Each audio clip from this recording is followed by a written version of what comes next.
of Fox Sports. We are Blackmore. We are Arizona.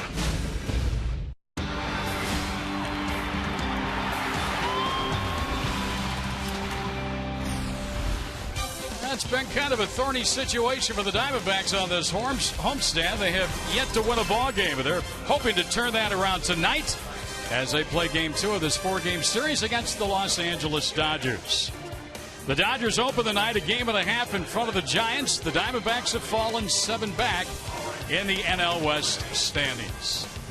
Hello again, everybody, along with Mark Grace. I'm Greg Schulte. Happy to have you aboard for Diamondbacks baseball. The guy who is given the baseball tonight by Kurt Gibson, Mark Grace, to try and snap this 6-game skid, none other than Josh Collmenter. Yeah, it's been an interesting season, certainly for Josh Collmenter. He was penciled in spring training to be the number 3 starter. Boy, did he struggle in spring training, and did he struggle in April. And he was replaced. Might have been the best thing to happen to him, Greg, because ever since he became the long reliever, all he's done is pitch very, very well for the Arizona Diamondbacks. He's been a stunt man, if you would, getting a lot of outs, going back to last year's form, getting a lot of easy, quick outs. That's what he needs to do tonight. Well, he came back last outing as a starter and pitched well against Milwaukee. His mound opponent tonight, one of the best in the game, the Southpaw, Cy Young Award winner from last year, Clayton Kershaw. Yeah, one word, yikes. When you've lost 6 in a row, the one thing you hate to do is face the best pitcher in the National League. And right now, that is Clayton Kershaw. Clayton Kershaw is special. He's got a great arm, throws in the mid-90s, a terrific curveball, a terrific changeup. He's got all the weapons, and he's a guy that just continues to get more and more confident every year. He's still in his early 20s, and he's going to be around for a long, long time. Mark, let me ask you, though, if the Diamondbacks beat a guy like Kershaw tonight, that should give them some momentum, shouldn't it? Well, you know what? Sometimes you look at this as a challenge, Greg, and right now the Diamondbacks need a challenge. They've lost 6 in a row, as we said. Going out and beating Clayton Kershaw tonight just could be the lift they need to win those last 2 against these Dodgers and take a much-needed all-star break. Bring on the best. Diamondbacks and the Dodgers. Todd Walsh standing by. He's going to take a look at what the Diamondbacks starters have done on this 6-game skid. That's coming up. D-backs Dodgers baseball next.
by Gila River. Gila River Casinos, proud partner of the Arizona Diamondbacks. Bluebell, brought to you by Bluebell Creameries. Try our newest flavor, Summer Strawberry Pie. We are just moments away from the start of this one, game 2 of a 4-game series here at Chase Field. The Diamondbacks and the Dodgers. Welcome back to our coverage of it. I'm Todd Walsh outside the Arizona Diamondbacks dugout. As you know, they have lost 6 consecutive games. So many ways to look at a streak like this. So many moving parts, most of them going in the wrong direction. But I don't think you can argue that it all starts really with starting pitching. You'll see the numbers, they're not pretty. But earlier today, Diamondbacks manager Kirk Gibson reminded us there's more to it than that. It's a collective thing that's going on with this team. I don't think you can sit here and say it's the starting pitching or it's the hitting or it's the defense. We've been outplayed. Things you always have ebbs and flows of things kind of going your way and not going your way. And you could, if you wanted to sit and analyze last night's game, some balls that we hit or some balls that they hit, or even against San Diego, sometimes it just doesn't go for you. Still, though, the Diamondbacks have fallen behind in each of their 6 losses, most of the runs coming early, especially in these 4 games at Chase Field, and that is starting pitching. So we'll send it to a break with a look at tonight's starting pitchers. How about Clayton Kershaw, the Los Angeles Dodgers, who recently ended a 7-game losing streak. He's on the bump for the Dodgers. Josh Colmenter on the mound for the Diamondbacks. Greg Schulte, Mark Grace have the call. It's coming up next.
A 6-game losing streak as they take on the Dodgers in game number 2 of this 4-game series here at Chase right before the All-Star break. Don Mattingly has got his ball club back in first place, a game and a half in front of the Giants, 7 in front of the Diamondbacks at the start of play tonight. Let's take a look at his lineup.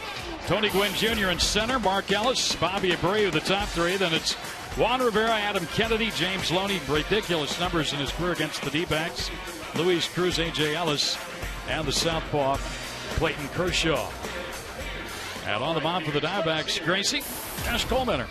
The new and improved Josh Colmenter, and all of a sudden now he finds himself really one of the hotter pitchers on the Arizona Diamondbacks staff. It's been a rough start for him, but he's really thrown the ball well since he was sent out to the bullpen. Well, he's his second start back after a beauty in Milwaukee his last start. 6 innings, only 1 run. We're underway. Alfonso Marquez calling the balls and strikes for us here tonight, as Coleman missed upstairs. And Gwynn, who batted 8th last night, leading off for the Dodgers here tonight. Dodgers 10 games over 500 at the start of play. Diamondbacks have fallen 4 below. That's enough. Climb back up to that 500 mark, and then you go from there, right? There you go. Well said. Falling behind Gwynn. Of course, he's noted. His father, the Hall of Fame outfielder, all those years in San Diego. In fact, Junior even had a little stint with the Padres. He fouled that one out of play. He's not near as big as his father, and unfortunately for Junior, not near the hitter as well. But he's still a Major League Baseball player, and I remember this kid when he was about 3 years old hanging around San Diego State, where I went and where his daddy, Tony Gwynn Sr., went. Now look at him. Yeah, you know what that means? You're getting old. You got that right. Foul back. And that is documented. 2-2. That's fun to see that, you know, a lot of the kids that had a chance to be around their dads, and now a lot of them are playing big league ball. Yeah. One of our favorites, Bob Brenly, his son Michael's knocking on the door. He's playing at Knoxville in Tennessee, the Cubs AA team. Count's gone to 3-2 here on the leadoff batter. Tony Gwynn. He'll be followed by Ellison, then Abreu. Find a way to make Tony Gwynn earn his way on, and that means via the hit, not the walk. And he got the hit. Let's see if he challenges Upton. He got it back in a hurry and holds him to a hard hit single to start the ball game. Todd Walsh was talking about just seconds ago about the first inning problems, the first time through the lineup. But let's change the subject. You got something you need to say, don't you, Greg? I'm just going to ask you what our keys to the game or key to the game is. Brought to you by Kia Motors. Well, I'm so glad you asked. It's knock knock. Nah, who's there? Well, we could go a lot of ways there, but knock knock this is an opportunity for Josh Coleman. Right now, he's got a chance to make a statement and find his way back into the Arizona Diamondback rotation. So opportunity is knocking for Josh Coleman.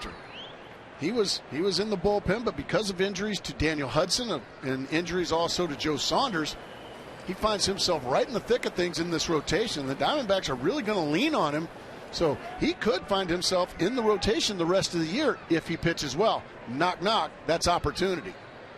He gives up a leadoff single here. I like that key to the game. That's a good one tonight. Nicely done. Thank you very much. Don't get used to it. Mark Ellis back off the disabled list, and last night in his first start since coming back, he had a couple of hits and a walk in the ball game. Wynn's got a pretty good sized lead. Well, once again, we were talking. Todd Walsh was talking earlier. He was talking about the first inning blues for Arizona Diamondback starters, and right now a base hit by Tony Gwynn, a ringing base hit. I mean, a hard hit ball. Now a 2-0 count on Mark Ellis. Josh Coleman are not wanting to get in that poor groove that's been the Diamondback starters. Ball 3. And Josh going to take a little walk back behind the mound and rethink things here.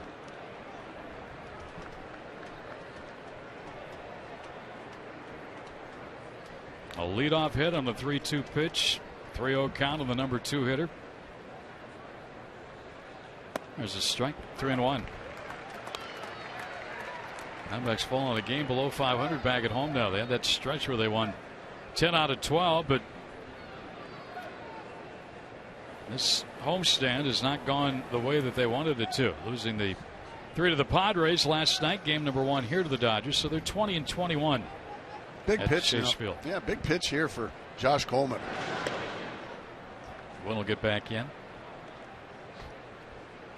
You know, baseball is full of turning points, Greg, some bigger than others.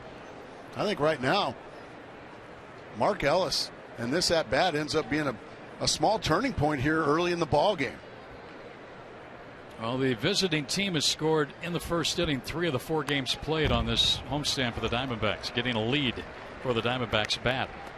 So now the count's 3-2. Yeah, and this entire homestand and in this 6-game losing streak, the Diamondbacks have been playing catch up. Yeah. It's hard to do.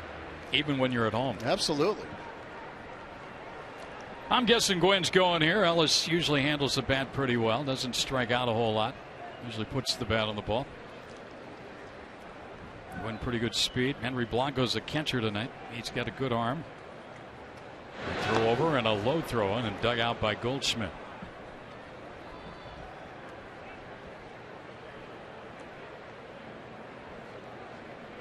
Now that ball hit the dirt, so first base umpire Brian Onora wanted a new baseball put in play.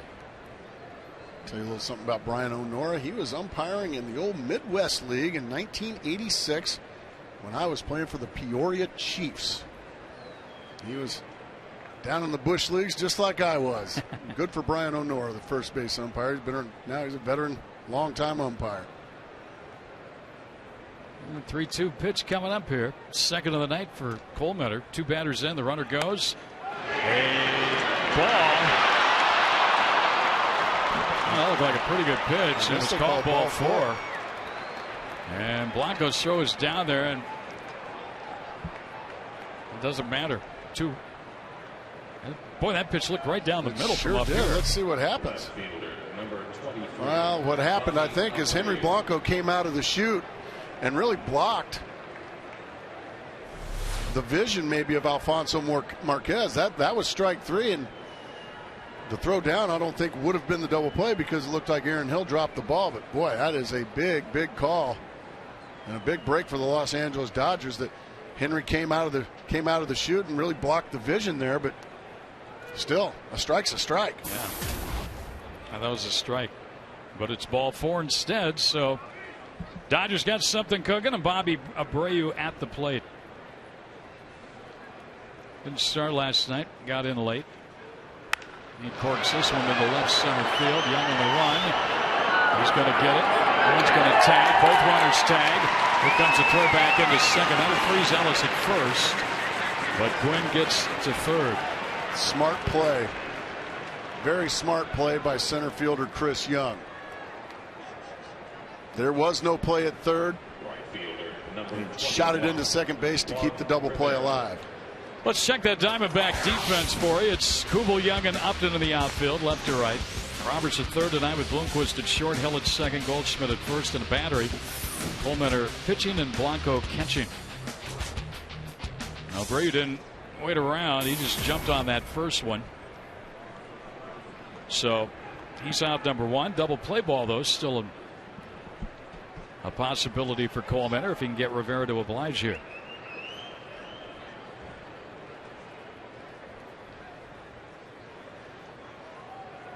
Swing and a miss. He went for the downs on that one, didn't get it. Yeah, that was a good spot right there, right underneath the hands of Big Juan Rivera.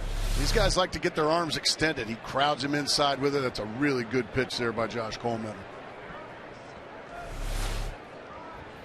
3 for 3 in his career against Colemeter. And this season, runners in scoring position is at 314.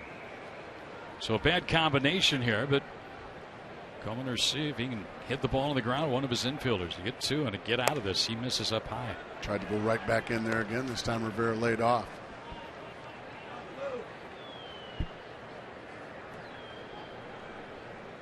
Dodgers trying to give Kershaw a lead before he even throws a pitch here tonight. It's the last thing he needs.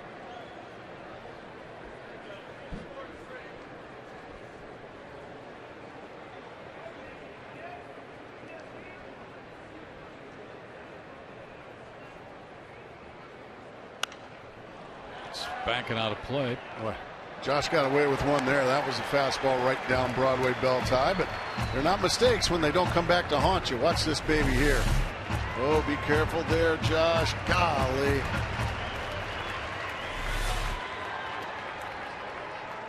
He got a chance to strike him out here. He's gotten ahead of him 1-2. He may be able to go to that changeup that he likes to throw so much. It's become a strikeout pitch for him.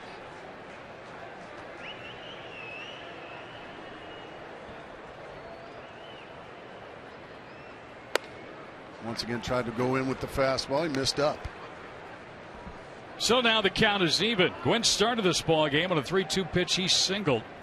Took second on a questionable walk to Mark Ellis. And Gwynn advanced to third then on the fly ball out by Abreu.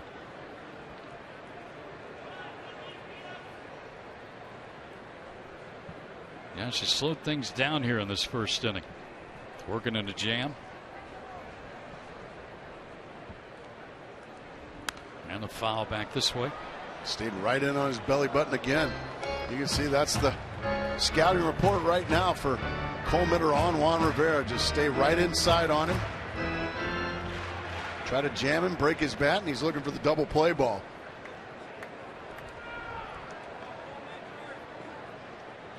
That's a very good number right there. 79% on man on third, less than 2 outs. So that means he's making productive outs and he's being a clutch hitter. Their cleanup hitter, Juan Rivera. Missed with the changeup. Oh, Mattingly's got some options here. He could start Ellis off first. Heck yeah. Then to the Diamondbacks throw through. Yeah, now by running the count to 3-2 now. Yeah, Ellis will be going. Any ground ball will no longer be a double play.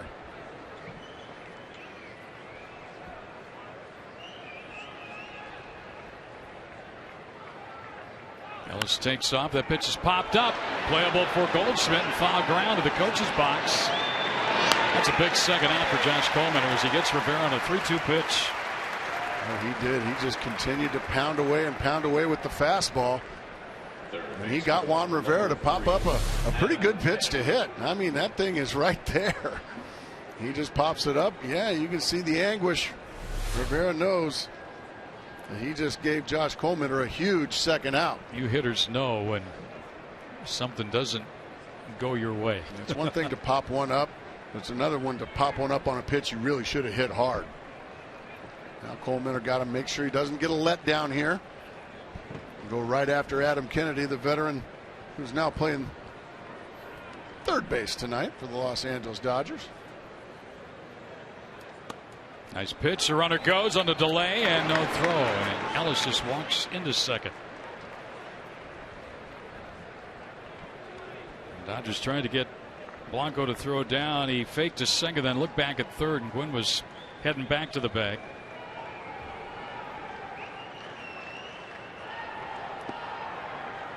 So he's stolen a base from Mark Ellis. And now 2 runners in scoring position with 2 out for Kennedy.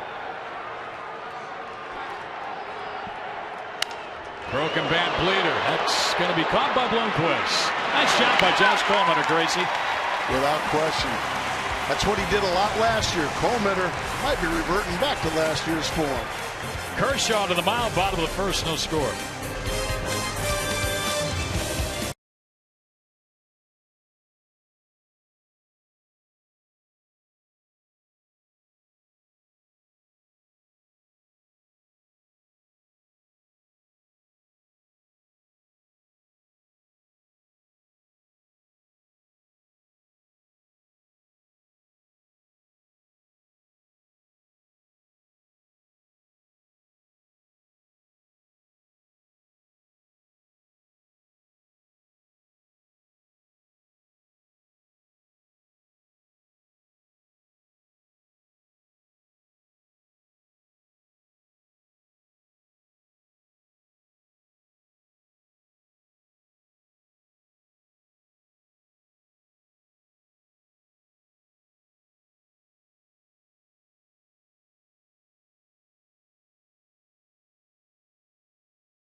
Josh Coleman blanks the Dodgers in the top of the first inning. Let's take a look at the Mazda starting lineup as put forth tonight by Kirk Gibson. Willie Bloomquist back in the leadoff spot. Hill back in the 2 spot in the order. Then it's Upton hitting third. Kubel the cleanup hitter. Goldschmidt, Young, Roberts, Blanco the catcher batting 8th, and Coleman. Now that guy on the mound is the defending National League Cy Young Award winner Clayton Kershaw. Well, you're just full of good news, aren't you, Greg? Yeah, this when it's not the team that you're pulling for that he's facing, he's actually a lot of fun to watch pitch. He just dominates night in and night out.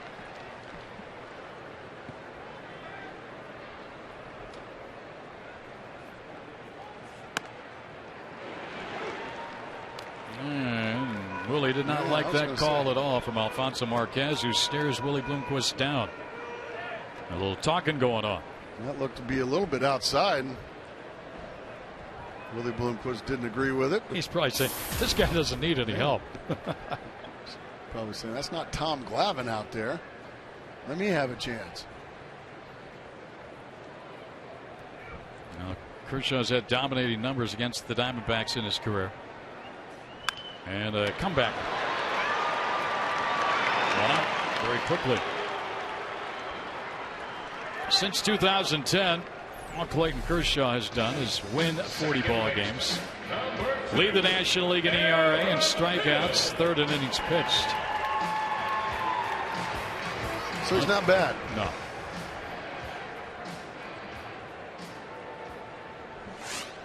What you have to do against guys like Kershaw is you need some base runners, put some pressure on him, get him in the stretch. Don't let him get in that good groove that all the great ones get in. Because once a guy like this guy gets in a groove, Greg, it's like a runaway locomotive. You're not gonna stop him. The guy in the lineup who has the best numbers against Kershaw has already been retired. Bloomquist, 3 for 7.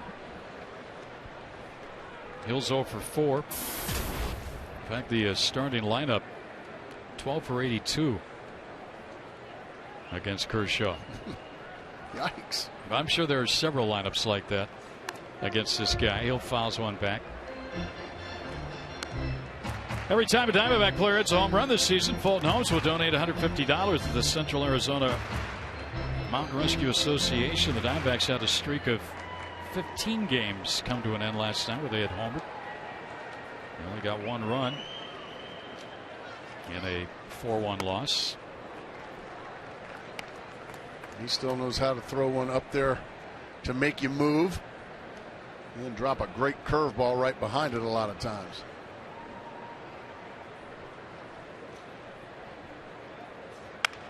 There's a bleeder, and that's a hit.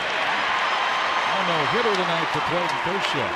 And you kind of chuckle about that, but he's got the kind of stuff, Gracie. I mean, he's probably going to get 1 or 2 in his career, and he's going to come close several times. He's that good. Every time he takes the mound, he's got a chance to do something special, be it no hitter, perfect game, shutout, something special. Well, we know that's not going to happen. At least the no hitter of the perfect game, Aaron Hill, broke his bat on a slider up in the zone, but because it was up in the zone, Greg, that allowed him to elevate it out over the infielder's head. If that ball's down, that's a broken bat, little easy ground ball. Here's Justin Upton. You've seen the average drop down to 266. Although Justin did have a couple of hits last night. One was an infield hit, another a single to center. Hill will get back. Well, if you're the Diamondbacks here, Gracie, and I mean, base runners can be at the premium against a guy like this. He's allowed 5 stolen bases. There have been 5 caught stealing. And against a guy like this, I think you have to try and take some chances, Greg. It's especially tough. Early. Yeah, he doesn't give up many home runs or extra base hits. And it's just very difficult to put 3 hits in an inning together on a guy like this. So I think a lot of times if you get anybody with decent speed, take some chances. Either send them or play hit and run. Do anything you can to try to disrupt and put the pressure on the opposing defense. And we mentioned the Diamondbacks just as a lineup here just have had very little success against Kershaw throughout his time up in the big leagues. Upton's gotten ahead 2-0. And Upton 1 for 21 in his career against Clayton Kershaw with 8 strikeouts. Well, that just means he's due. Yeah. The good news is he's got a 2-0 count. He should get a fastball to hit. And Kershaw's usually around the strike zone with it. Turn it up a notch and tee off. We got a couple of unique pitchers tonight. Of course, Coleman comes up over the top. But Kershaw, when he comes set, the hands go way up over the head. Like back in the 50s. Yeah. There he comes set way up there. That's kind of cool. Something different. He got the fastball, but it was just a little bit elevated and out of the zone. But Justin already committed to swing at it, and he chased it. He gets the pitch he wants, but it's just a little bit out of the zone. You can see it's up and away. It would have been ball 3. And you want to make sure when you do get in that good 2-0 count, yes, swing hard and swing for the fences if you're these middle of the order guys. But you got to make sure you get a strike. Broken bat, ground ball down to third. Kennedy's got it, goes to second, and not in time at first. Well, the bat actually ended up going further than the baseball. Kennedy made a nice play. And Ellis really had Hill right in on top of him, and Upton runs well down the line and beat the throw. And Justin just gets his bat shattered. Ends up being a nice play there by Kennedy, as you said, and then Justin beats it to first base. Fielder's choice goes 5-4. Hill erased. And now Kubel.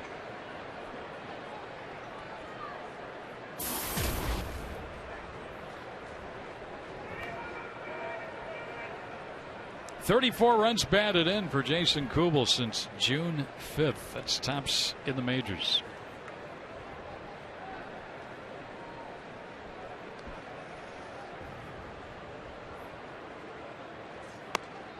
That one just missed him. Just introduces himself. Hi, Jason. My name's Clayton. How are you? I'm planning on being out here a while tonight. As he runs one right up there around his shoulder blades.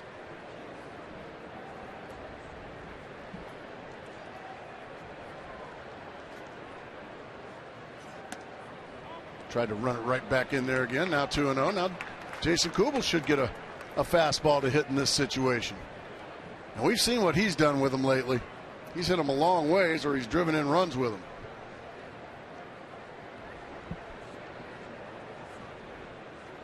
He's had a heck of a first season for the Arizona Diamondbacks. Has one Jason Kubel. We told you about the 34. Let's extend that a little bit. Back to May 22nd, 41 runs batted in, leading the major leagues. Gracious. That is some pretty good hitters there.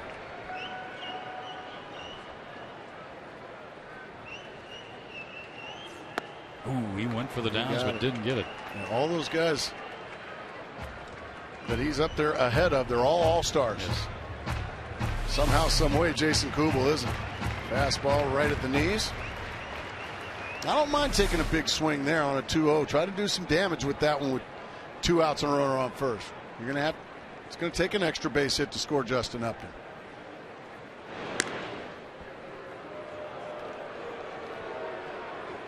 So Kershaw keeping a close eye on Justin. Hill, the second batter of the night against Kershaw. Got a base hit. He was erased on a fielder's choice. So 2 outs and 1 on. 1-2-2 on Kubel.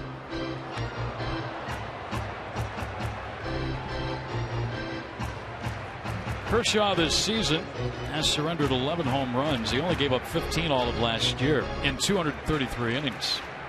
11 this year on 115 innings.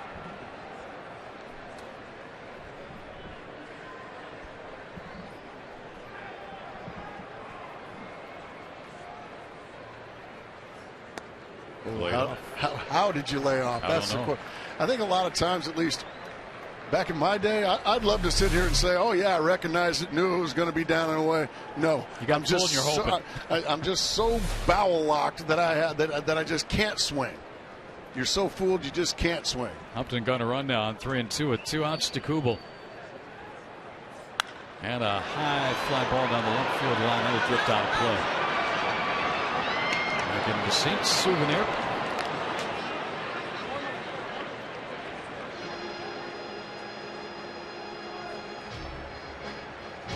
Showing it off. Yeah, as he should. Nice going.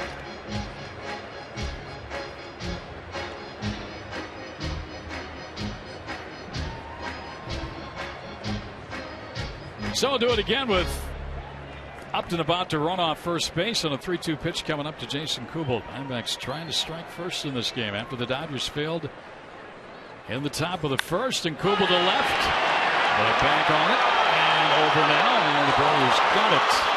Over the ride, but out. And the Diamondbacks leave a run on a hit. We played one here at Chase. No score.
In today's game, brought to you by Miller Lite.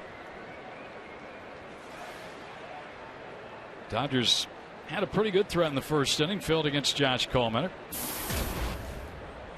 Diamondbacks got a hit, left that man on to the bottom of the first. So here we go to the second, no score.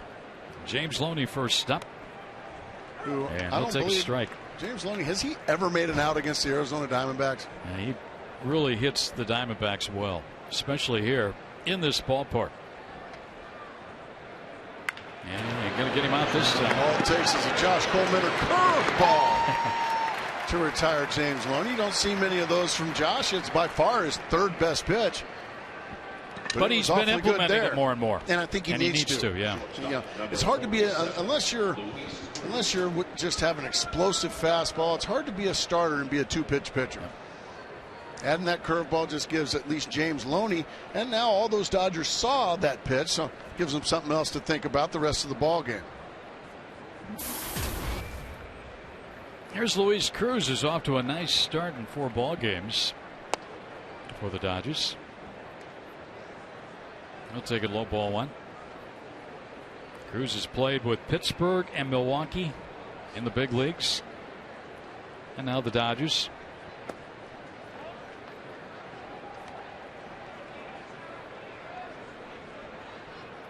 He was the first Dodger to have an RBI in his first 4 games since, get this, Jimmy Wynn, the toy cannon, did it 6 straight, April of 1974.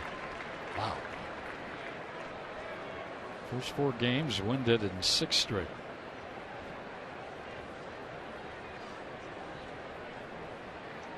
Swing and a miss. Nice change up there from Coleman.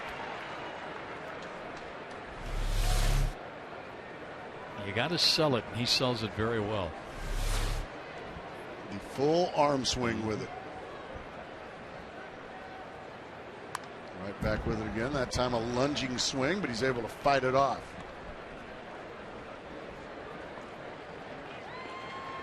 Coleman, who started in the rotation this year, struggled, went to the bullpen, and was outstanding. And now back in the starting rotation. Foul back. Just give you an idea how good he was out of the bullpen. 10 outings, 22 2/3 innings, only 3 earned runs allowed, a 1.19 ERA. He's going to need all of that and then some here against Clayton Kershaw and the Dodgers tonight. Well, as you mentioned, his last start against Milwaukee, very good against Gallardo. There's another curveball. Cruz got around on it a little too early and fouled it. There you see, and that was early, those starts. And his last start lowered that ERA a little bit as a starter, but out of the bullpen, absolutely terrific. And he had to give the Diamondbacks some innings. He 1, 2, 3, 5 times he pitched more than 3 innings. Just missed. Wow. 3 and 2.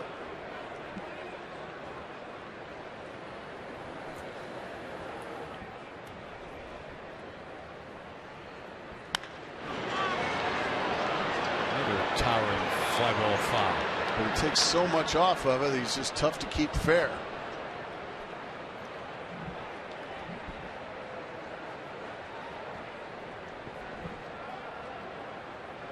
Loney's been retired on a ground ball.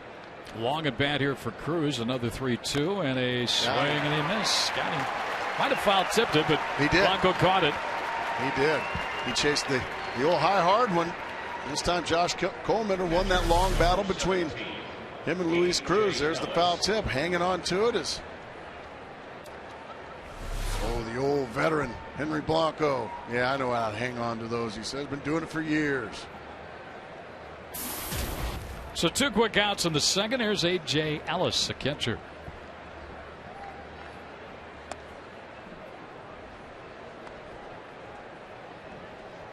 Now this guy sees a lot of pitches. He is number 1 in the major leagues. He sees an average of 4.55 pitches per plate appearance.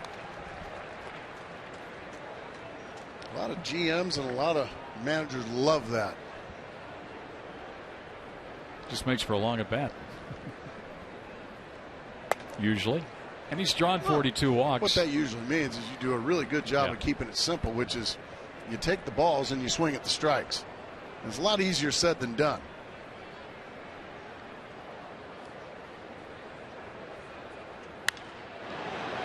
He's a foul to an off. Just give you an idea, he's got 58 hits, 42 walks, so that's a total of 100 right there. Exactly. He's been on base. A lot of players don't subscribe to that theory. Like I can tell you one, Matt Williams. Yeah, that first good one he saw, he was swinging it. That's right. He would always like, what do I need to work the count for? I might have to take a good strike to hit. Another 3-ball, 2-strike count for Josh Coleman. Right on cue. A.J. Ellis having a long at bat.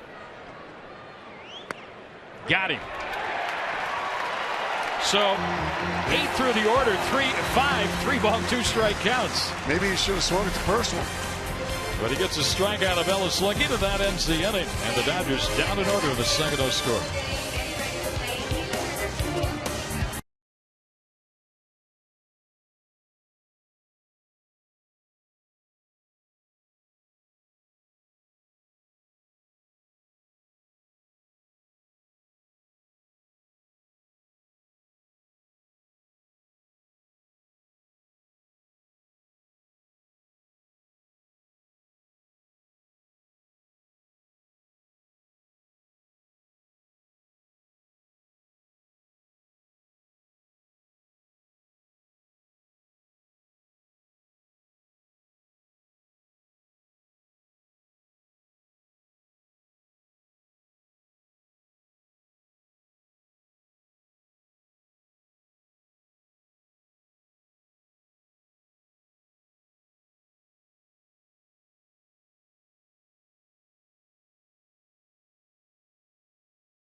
by AT&T, the nation's largest 4G network. AT&T, rethink possible. Mazda, brought to you by Mazda. We believe if it's not worth driving, it's not worth building. Rambling through the desert. And here at Chase Field, Paul Goldschmidt will lead it off for the Diamondbacks in the second. Goldschmidt, Young, and Roberts against Clayton Kershaw. Kershaw gave up a one-out single to Hill. Diamondbacks left the man in the first.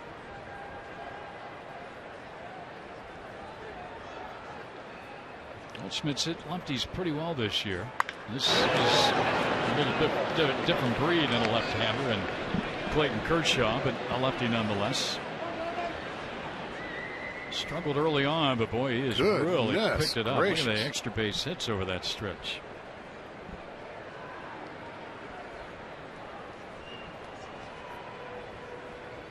Let's see if he can do some damage here to start the second inning.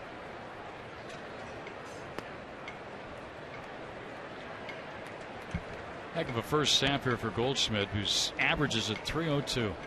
73 hits, 35 extra base hits. 3-1.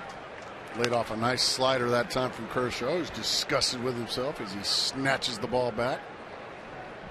He knows Goldschmidt, if you make a mistake, he could be trailing 1-0 here.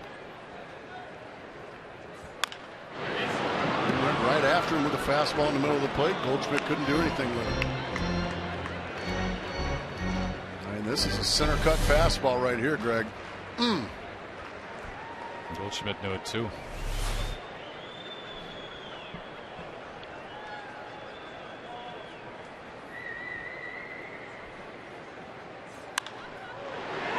Into right. And coming on. Under it. Has it one out. That's what the great ones can do. They can get you to chase ball 4.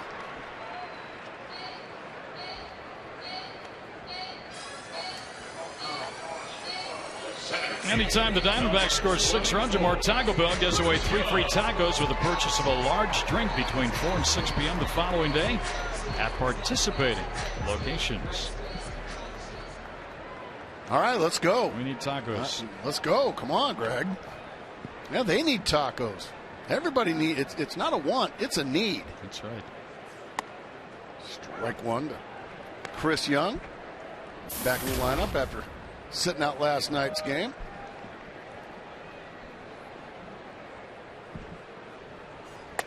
Sure, Chris Young would love to improve on that .299 on base percentage. Well, he came back off the disabled list on May 18th. Remember, he had the right shoulder contusion. He's had 126 at bats, only 18 hits. 143 average, 6 doubles, 3 home runs, 35 games played. So he has not been the same. He had that terrific start to the year. Well, it was a lot of fun watching him play. And outside of the guy who's on the DL for the Dodgers, Matt Kemp, he was probably the second hottest hitter in the National League at the time of the injury. He did 5 home runs, 13 runs batted in. In the right field, down the line, but it's twisting foul. He's not running, so he knew it was foul all the way. Yeah, once again, Kershaw, he got Goldschmidt to chase ball 4 and fly out. That time he got Chris Young to chase ball 4. This pitch is going to be outside. Look, he wants it inside, but look, he wants it outside. That would have been ball 4. Well, maybe Chris Young could do even more damage, get an extra base hit here. Coming back our way.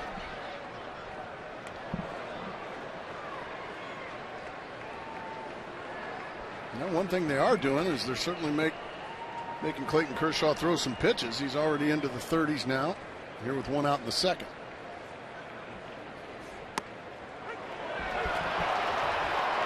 Young threw his bat away. He thought it was ball 4, but he is the first strikeout victim of the night for Clayton Kershaw. Give you a look. Well, Chris thinks this is inside. It's a slider. And that's one of those where you just say it's too close to take. Here's Ryan Roberts.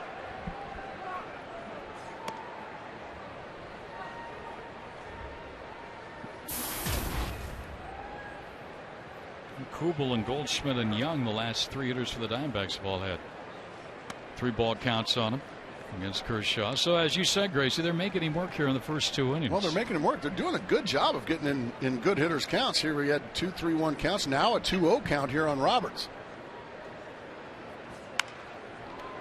They just haven't been able to do anything with those good fastball counts.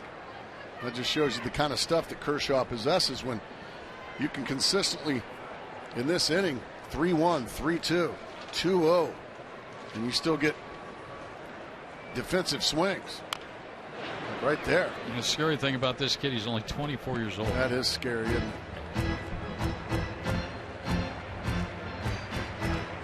Last year he tied Ian Kennedy for most wins in the National League with 21. Ian went 21-4, Kershaw 21-5.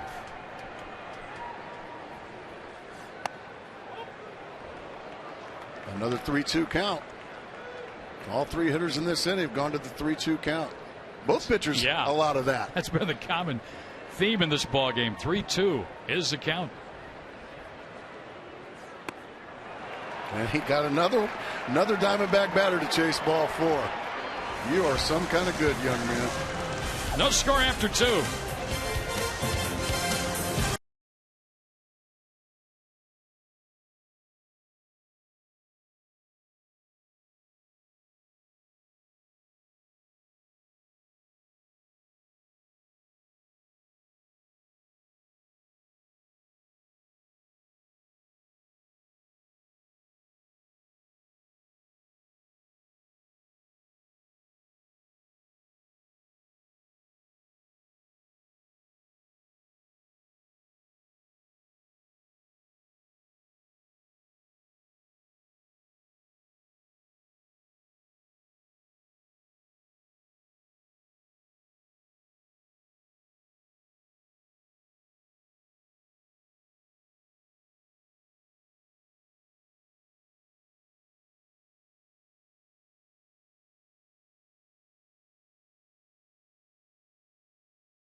Tonight at about 6:31, Wade Miley presented with his National League All-Star jersey from Diamondbacks manager Kirk Gibson, which brings us to our Geico quote of the game. Kirk Gibson saying he'd be more comfortable in a tree like me. Now this is my first Geico quote of the year, and it's already my favorite one. It's going to last for a while. That one's going to linger. Kirk Gibson was asked, have you spoken to Wade Miley about the All-Star experience and, you know, just enjoying the moment? He said, no, not yet. There's a pitch, and he said, no, not yet. I presume that Wade thought he was going to Louisiana during the All-Star break, and then the quote, he'd rather be in a tree like me. I'm guessing, I didn't confirm it. There's a ground to second, and that'll be a nice play and an out. Well, back when I was young, I liked to climb trees, but I'm a little too old for that. Like a tree fort? Like a tree fort? Yeah, I love tree fort. I loved them. He even added in camo, meaning camouflage. Yeah, exactly. Oh, that's what you're talking. Tree stand. Yes. Yes. He'd rather be in a tree like me. I think he'd rather be at the All-Star game. Well, I think so, he did pass his test in Milwaukee the other day. He knew where Kansas City was. Yes, he did. In Missouri. Yep. Yeah. Well, he's well deserving. The last two times out, a little bit of a struggle, but nonetheless, great kid and quite an honor. And he'll represent the Diamondbacks with class. It was interesting watching his teammates watch him because, you know, they like to give it to him when he was getting that jersey on the field.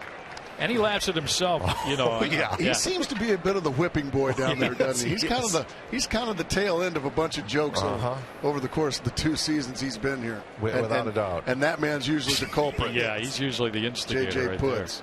there. That's too short. Thanks, Todd. Yeah. Whoa! A rare error by Willie Bloomquist. And that's what speed does. Willie knew that Tony Gwynn Jr. was running and ended up hurrying his throw, and it cost him. Just a little one hopper out there. Gwynn's flying, and he just launches it. Ball sails on him. Unfortunately for the Diamondbacks, it did not get into the Dodger dugout. Yeah, Willie knows it. It's the 44th error of the year now for the Diamondbacks. Where they had that stretch again, that 2 errors in, what was it, 26 games with an error here tonight.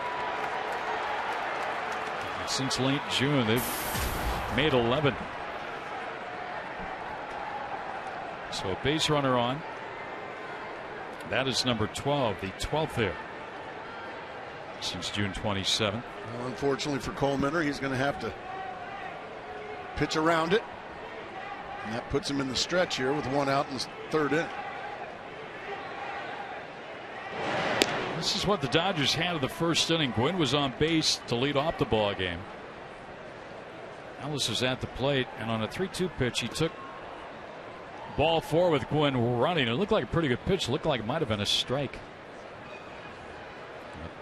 The Dodgers had a good start to the night, but Coleman got out of it. Now Gwynn's at first with 1 out.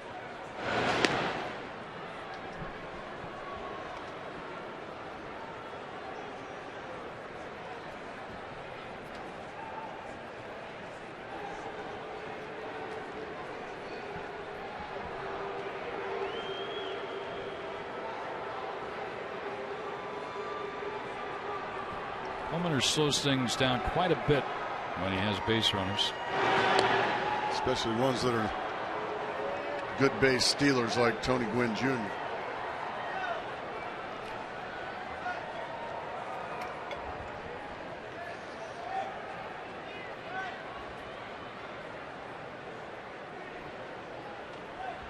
Gwynn's got an awfully big lead over Sure there. does.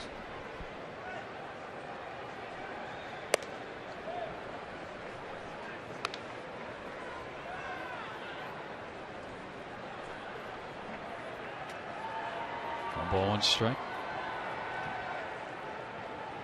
And been caught 6 times as Gwynn.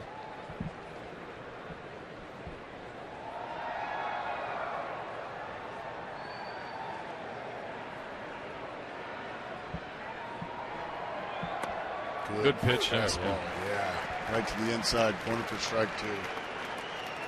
Ellis he's a lot like Willie Bloomquist, since he likes to take that ball to right field.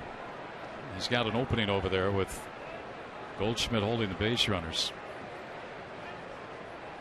Base runner, I should say, which is Gwynn.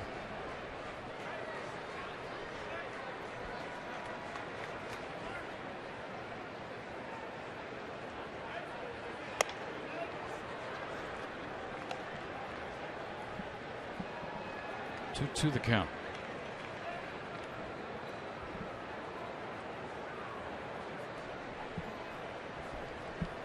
Minter had a 1-2-3 2nd inning. Got the first out here, but a throwing error has placed the base runner at first with Ellis at the plate.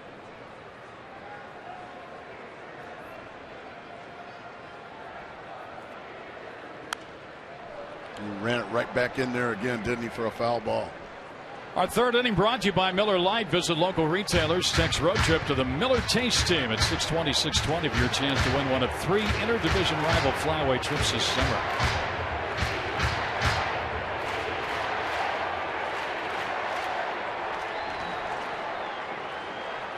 A Brooklyn Dodger and a Diamondback fan. Is that Iron Man? It's Iron Man. He wants to beat LA. Got him.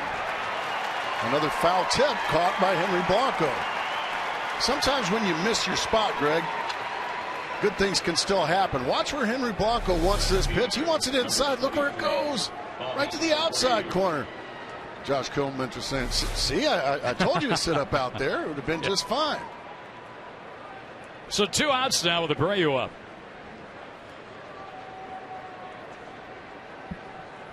Now remember, this is going to have to be the 4th out now that Josh Colementor gets. That's always difficult to do against any major league team.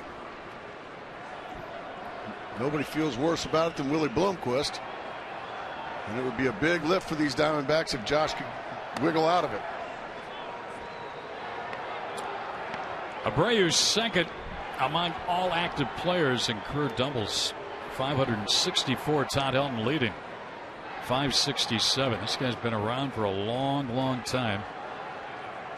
Veteran hitter. The Angels had him at the start of the year. They released him. The Dodgers picked him up. He just had to go up the freeway a little bit to his new ball club.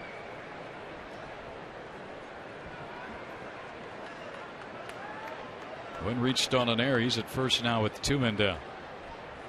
3rd inning. Pretty good career right there for Bobby Abreu. Fabulous career. What a great player he's been. He did the bulk of that in Philadelphia, where he played for many years. Originally a Houston Astro.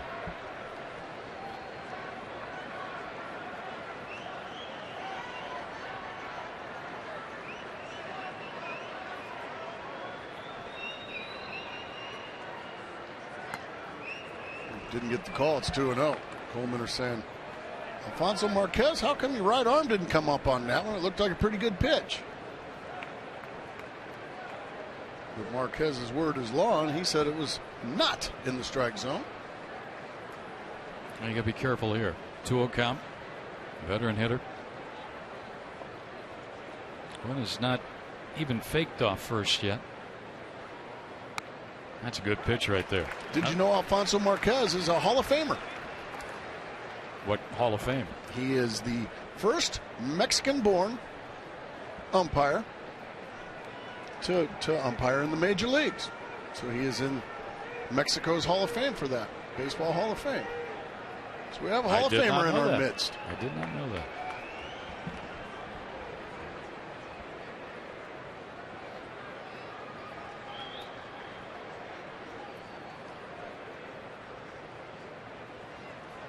Look, cat mouse game going on here between Coleman and the base runner, and he's done a really good job of keeping Gwynn over there at Sure first. has. And that's what Kirk Gibson stresses so much. If you don't do a good job of shutting down the opponent's running game, you won't pitch for Kirk Gibson. He demands it. It's one of the first things he brought to spring training last year. Into left center. Kubel back, won't get it, all the way to the wall. Gwynn will score. Abreu's got one of those doubles.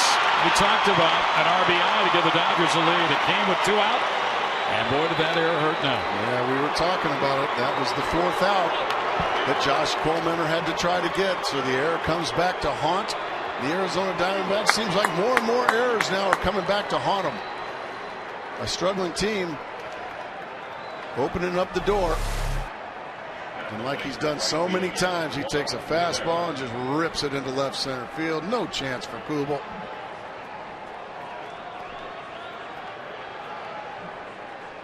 And Gwynn running hard with 2 men out, scored easily from first. So now 12 errors since June 27th for the Diamondbacks, Gracie, and that's led to 11 unearned runs over that stretch. Now it's up to Colementor just to keep it at a 1-run game. And the Diamondbacks, unfortunately, again, like every game in this homestand, find themselves having to play catch up. The other thing about that error, there should be 3 outs right now, so any run scored in this inning would be an unearned run. But they are runs nonetheless. That's a good strike. 1-1. Well, Abreu's made a living of taking the ball into the gaps, especially the other way. And he got one that he liked, and no chance for Kubel, and Gwynn was off to the races and scored easily from first. The old guy still got some bat speed, doesn't he? Nice block there by Blanco, and that freezes Abreu down at second. So now Clayton Kershaw's got a run to work with. Josh trying to shut the door here and keep it at that 1 run.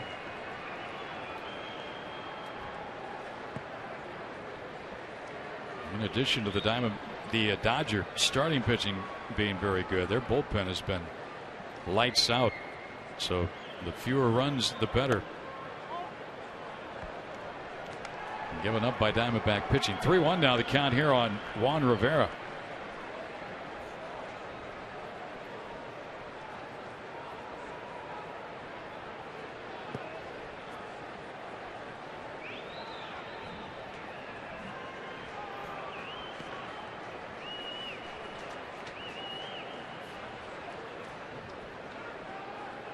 Ball down to third. Roberts has got it. And he throws good one. And the inning comes to an end. An unearned run. 1 hit the air. 1 left. Diamondbacks now down 1.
Here tonight, fun times at the RamTrucks.tv pool.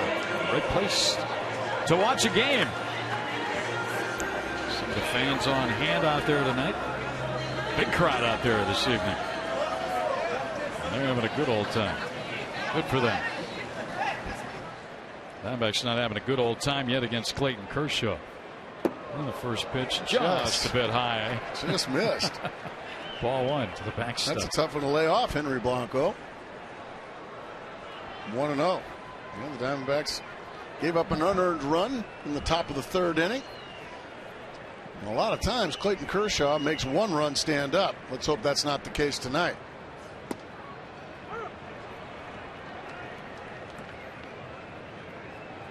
It'll be Blanco, Coleman, and Bloomquist here against Kershaw. He gave up a 1-out hit in the 1st inning to Hill, the only base runner so far. And we're down to 3rd and 5. Nice play by Manny. Set himself, got right in front of it, fielded it fundamentally sound. That's right. And then made a family happy right there. Put your glove on, you never know. Did you see me? I caught the ball. Yeah, you're on TV.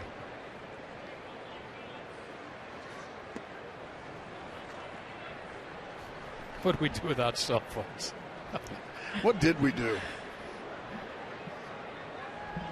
That's the footwork here. Yeah, the perfect fundamental sound. Keep it right in front. Soft hands. And then throw a strike across the diamond. Well, no, he just kind of lobbed it to a fan. But kind of a lob to us. Henry down the line, but it's kind of been the story for these Diamondbacks. Every time a hard hit ball goes down the line, it seems like right now it's just a few inches foul. Henry hit it hard, and it was home run distance. That's not a few inches. That's plenty foul. 2-0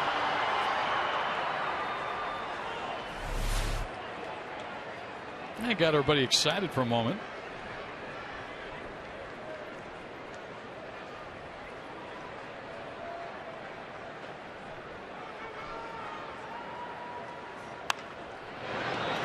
Swatted it the other way and just missed the right field line. EY, Eric Young down at first base. Eric Young didn't show near the fundamentals on that side that Matt Williams did. He just kind of ran from that one.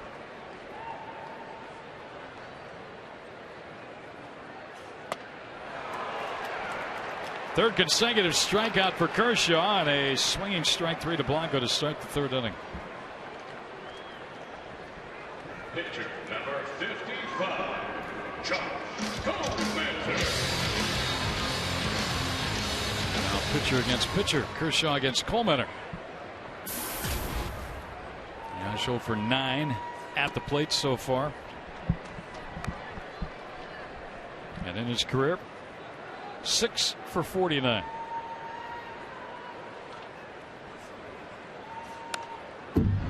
Took a good rip at that one. Let's take a look at our high-speed pitch brought to you by CenturyLink. Kershaw, Coleman. I know he's got the higher velocity there. It's Kershaw at 95, Coleman 89. It's going to go foul, and Rivera watches it sail back and out of play. 0-2.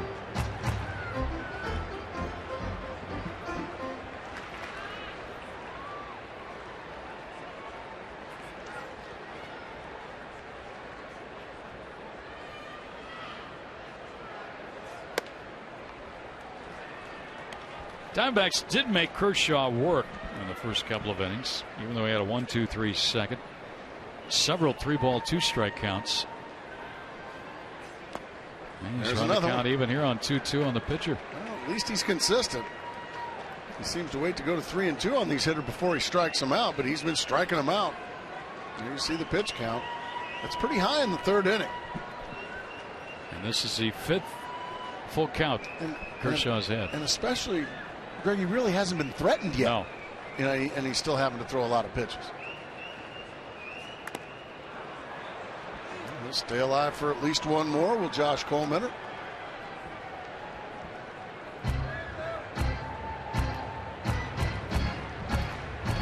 That's the Dodger pitching coach, Rick Honeycutt. He was a lefty when he was pitching to the big leagues. Coleman into right. Rivera comes on. 2 outs. Well, on Saturday, July 22nd, the Diamondbacks will host the Houston Astros right here at Chase Field. 20,000 of you at the game are going to take home a Diamondbacks baseball hat courtesy of Gila River Casinos. Call 602-514-8400 or visit dbacks.com/tickets. That's a lot of baseball caps. That's 20, a bunch of caps. Nice. Hat day. Yeah. Or hat night. You're going to go home happy. Bloomquist. Strike 1. Will he tap back to Kershaw's first time up? So 2 quick outs here on the bottom of the third for the Dodger lefty.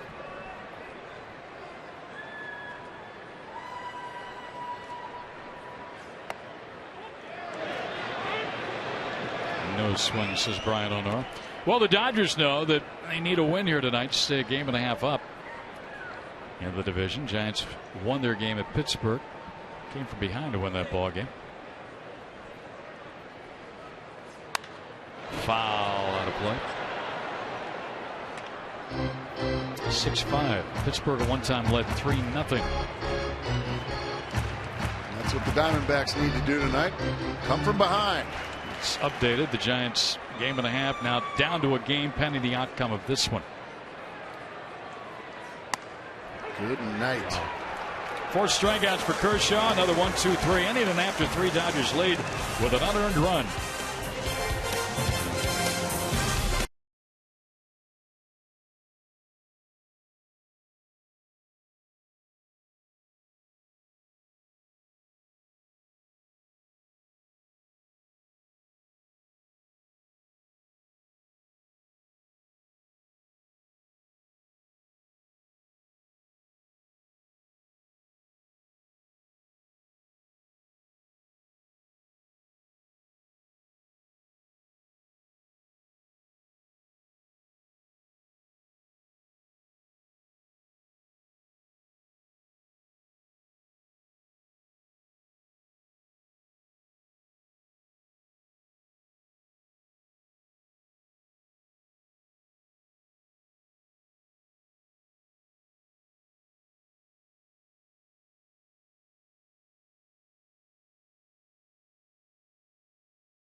question. 2002, did the Diamondbacks acquire for Duaner Sanchez?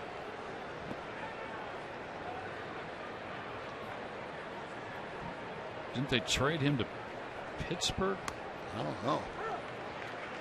I hardly remember him. Am I right on that? Did they? I think they traded him to Pittsburgh, but I'm trying to remember who for. Oh! Is he in the booth next door to us? Is it there Fett? He is, Fett Mike Man. Fetters? Not a boy, Fett. He's got that Lucha Libre mask right next to him. Sure Is does. he going to don the mask for us, maybe? Well, that's tomorrow night. That's going to be a great and giveaway. again, that's a tremendous mask. Yeah. I mean, it really is. And that's a tremendous blast.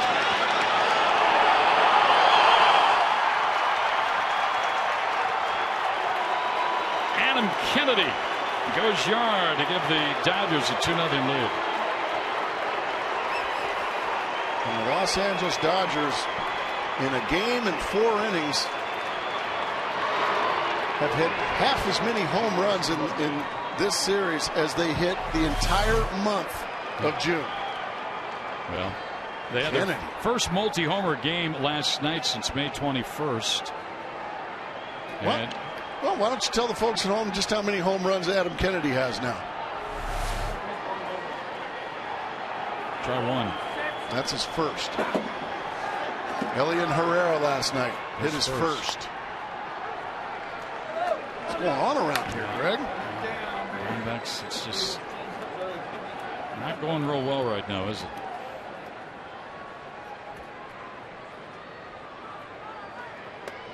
The Diamondback pitchers is having way too much trouble keeping the ball in the ballpark.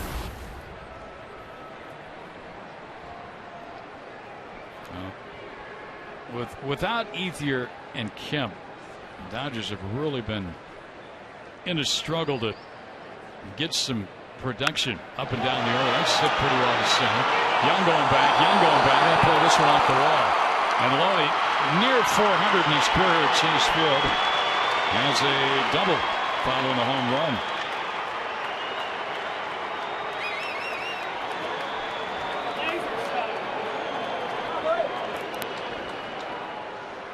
Now Josh Coleman's got to find a way to piece this thing together. Hang and change up. Oh boy, belt high change ups. Gosh, those were fun to hit, Greg. I mean, belt high, outer third. Not a surprise at all that hit the center field wall. Yeah, he's just made a living of hitting here against the Diamondbacks at Chase. And now Josh Coleman's got to find a way to keep it at a 2-run game. I think 3 runs against a guy like Clayton Kershaw, that'll be too big a hill to climb. Luis Cruz struck out swinging his first time up. Trying to take a shot at right field like a hitter should in this situation with a man on second, nobody out. So here's second time around in the order against Coleman. Through 6 batters, they've had 2 doubles and a home run by the 3, 5, and 6 hitters. That's foul. Boy, that knocked a few Dodgers off of that top step of the dugout with that one. Thank goodness for netting on the dugout over there. Andre Ethier. Andre Ethier might have had to go on the DL for something else. Yeah.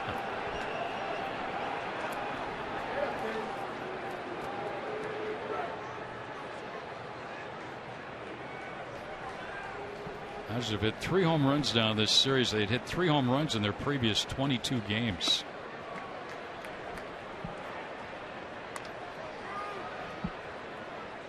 One and 2 the count.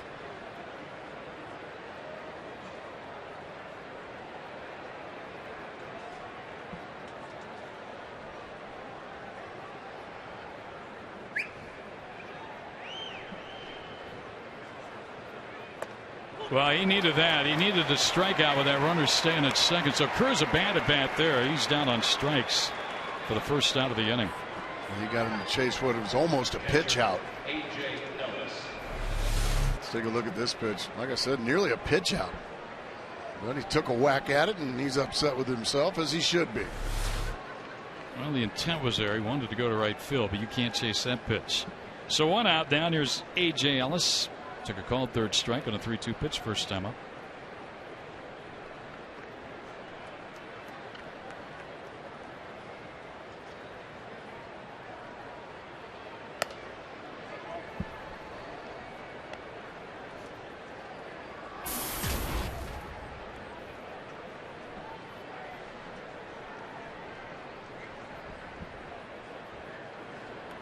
A home run by Kennedy started this inning.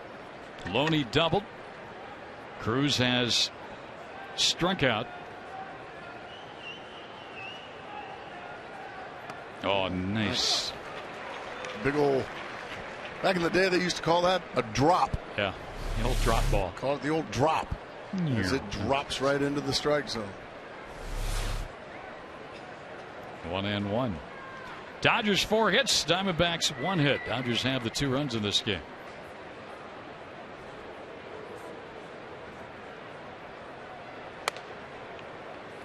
And tight 2-1 count. Kershaw, the pitcher, is next, so this is an important batter for Coleman or the Diamondbacks with that runner at second. Run already in. And again, you try and limit the damage as much as possible. Sometimes you're successful at that, sometimes you aren't. And against a guy like Kershaw, here's where you want to be. And it's inside 3-1.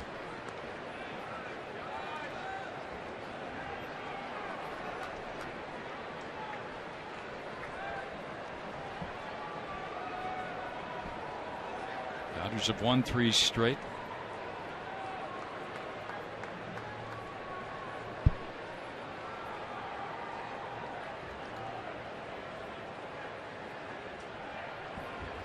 That's a strike, 3-2. Good change up there. So another 3-2 count on a guy who sees a lot of pitches. That's A.J. been Ellis. the story of the night. 6 times now, Josh has gone to 3-2 on a Dodger batter.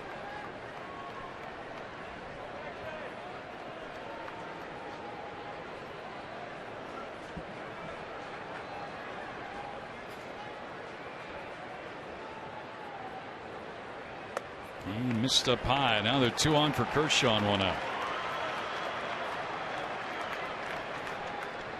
Adam Kennedy with a home run here tonight. Dodgers hit 2 last night. Since June 19th, 24 home runs allowed by Diamondback pitching. Well, that's trending the wrong way, isn't it? Yeah. Well, I'm guessing Kershaw's bunting here. He has 4 hits on the year. He has 8 sacrifice bunts, so he knows how to get the bunt down. He's a good athlete. Not a bad hitter. I would imagine a bunt is just what Don Mattingly wants him to do. Doesn't want to risk bouncing into a double play and in a possible big inning. There's already 1 across the board here in the 4th. That bunt's foul. Coleman is a starter in 2012. First time through the order. Hitters have gone 224. Second time almost 300. Third time around 333. So this is completing second time through the order. He's about to throw his 80th pitch of the evening. And we're only in the 4th. Yeah, he's still got a little work to do just to get through this inning. Kershaw first time up. Grounded to second. First and third, actually all 4. It's a lot of work. That's down low. 3 of the 4, Gracie, have been what we call stressful innings. The only 1, 2, 3 inning he had was the second. But he had 2 runners on in the first inning. Dodgers got a run and an unearned run in the third with 2 base runners and 3 base runners of 4 batters faced in this inning, including the home run by Kennedy. Loney's at second. He doubled and Ellis walked. He's at first base here. And Kershaw trying to bunt him up. Roberts right at the cut of the grass. Down at third. Coleman ready with Goldschmidt charging. And a bunt. It's a good one. And Cassius Suarez on the money to Hill, so the runners advance to second and third. Very good bunt, as you said. You're right. He is a good athlete, isn't he? Just perfectly done. Look at the eyes. Stay right on it. That's a great shot right there in the slow-mo. And just a perfect bunt down the third base line. Smartly, Josh Colementor didn't try to do anything heroic and get the lead runner. They're giving you an out. Go ahead and take the out. It's out number 2, and all you have to do is retire this hitter, and the inning's over. And you really hate to say this is a must-out at this stage of the ball game, but with Kershaw out there and the Dodger bullpen so good, this is almost a must-out in this situation. Well, I think there's no almost about it. This is definitely a must-out situation for Josh Colementor. And Gwynn fights one off, fouls it back. He's been on twice with a base hit. He started the ball game on a 3-2 pitch. He singled to right center. And then last time up, a ground ball to short, but Willie Bloomquist threw high and over the head of Goldschmidt for an error. And that led to a Dodger run. Gave them a 1-0 lead. Double by Abreu. Kennedy led off this inning with a home run. Loney, Ellis at second and third here.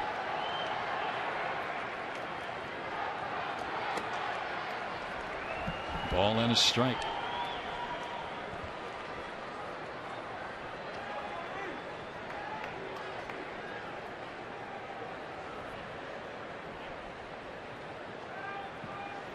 Ellis able to get a really good jump and lead off second too.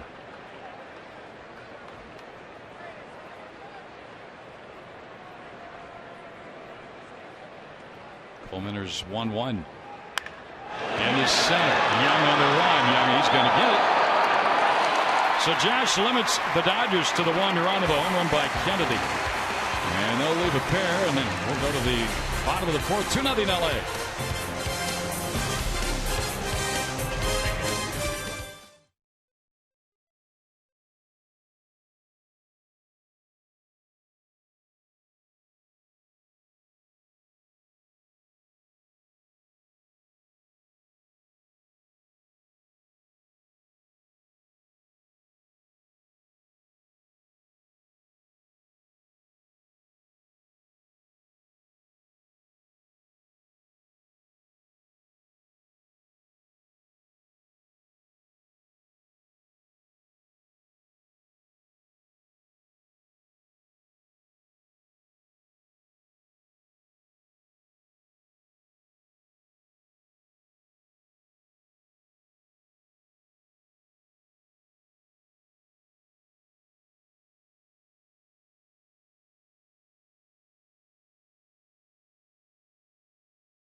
Right here at Chase Field during any Arizona Diamondbacks regular season home game, and you can have a chance to win.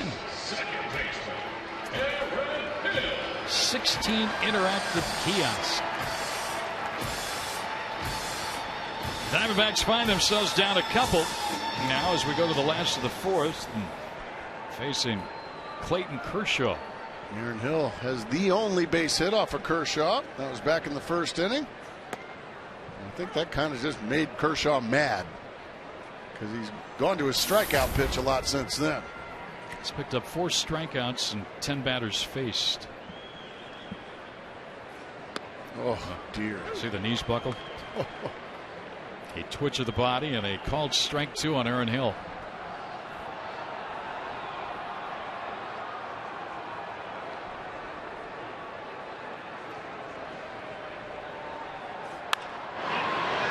It's easy in the center.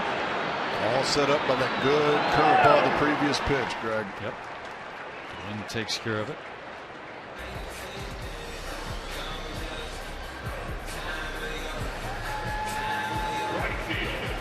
This kid's got thick legs, as does tomorrow night's starter Chad Billingsley. And all these baseball players now just so doggone big. Man, if you're my size, you're a little second baseman anymore. Owen inside Upton. Upton hit into a fielder's choice his first time up. Hill had reached base on a single with one out of the first inning. Upton hit one to third. They got the force at second. He reached but was left. Justin now 1 for 22 against Kershaw in his career. Drop a bunt, Justin. Yeah, third baseman can whatever it takes. If you're 1 for 22, go ahead and drop a bunt.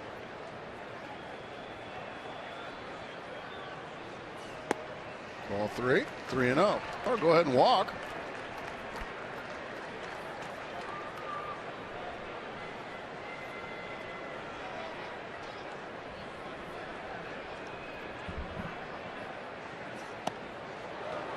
Swinging 3-0 and he just blew it right by him. That's what he's done against the Diamondbacks. Last stage starts, a decision in each, and 7 of those wins. But not hit much against him. Buck 61.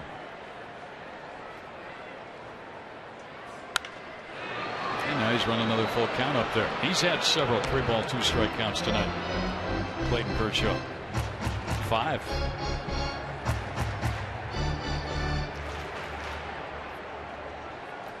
That guy's got his own lucha libre mask, doesn't he? Except it's the wrong color. Oh.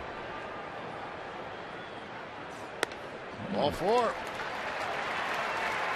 Well, I guess he went to that 3-2 well once too often, didn't he, Greg? Yeah. Justin Upton draws ball 4. Well, the second base runner, first walk. Kershaw came in here tonight in 115 innings. Had only issued 30 walks.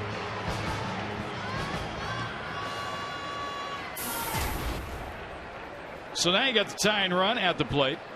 And the right guy up there in Kubel. He's been the home run RBI leader for the Diamondbacks. Fastball right to the outside corner for strike 1. Good pitch. Kubel again had an injury or two to deal with last season with Minnesota. A much better hitter with runners on base, and that's what you like to see. Get those runners on, somebody to drive you in. There's an old baseball saying, says not how you hit, it's when you hit. Kubel knows just when to hit. Kubel has already matched his season total in RBIs from last year. He had 58. He was hurt a lot last year, though. He only played 99 games, Right. 366 at bats. He had 12 home runs, so he surpassed that. He hit 28 home runs, drove in 103, and hit 300 for the Twins back in 09. Upton runs, a swing and a miss, the throw down, and Upton's out.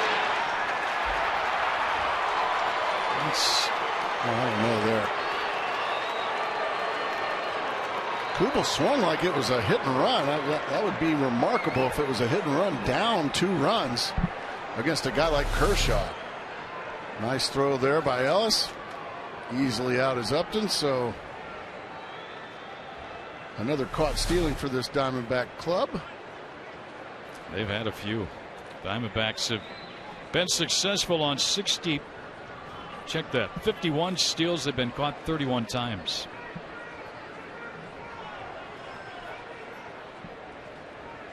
So the base runner erased. And so is Kubel on a swinging strike 3, and this inning is over. Through 4, Dodgers lead 2-0.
Out at his defensive position here for the Arizona Diamondbacks tomorrow night. Prior to the game, the Diamondbacks will honor him for those 2 cycles that he has put together this year. Fans are encouraged to be here by 6:45 to see a special surprise gift for him. I can't wait to see that. I talked to Aaron before the game today. He's still blown away, guys, by the support that he got from all over the world of baseball and beyond in the final vote. In fact, at Walsh Todd on my Twitter address, I just posted a retweet of a link to a video that he shot inside the Diamondbacks dugout today, thanking fans for really going above and beyond. But guys like Larry Fitzgerald, Senator John McCain, Paul Bissonnette of the Phoenix Coyotes, I mean, all kinds of crossover support locally for a guy like Aaron Hill, who really did something that I still can't believe we witnessed this year. In fact, the great line is, in the Twitter world, there's a swing and a miss and a strikeout.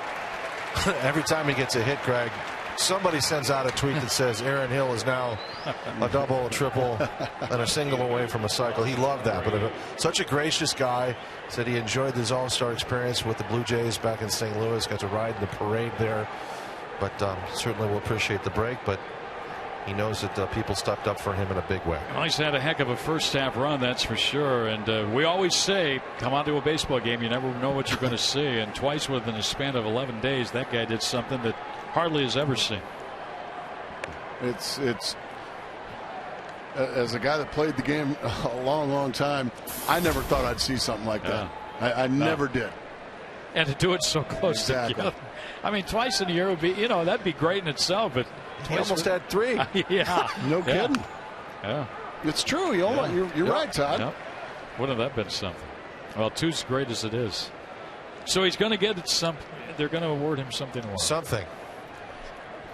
Well, we'll have to see what that is. I just wonder if J.J. Putz has anything to do with that gift. You think? Yeah. Well, better have your dog sniff it out. And the ironic thing about Hill, as Ray was at the plate, he drove in the first run. He's got 5 triples this year, and of course you got to get the triple to get the cycle. He had the most at bats in 2009 in baseball without a 3-base hit.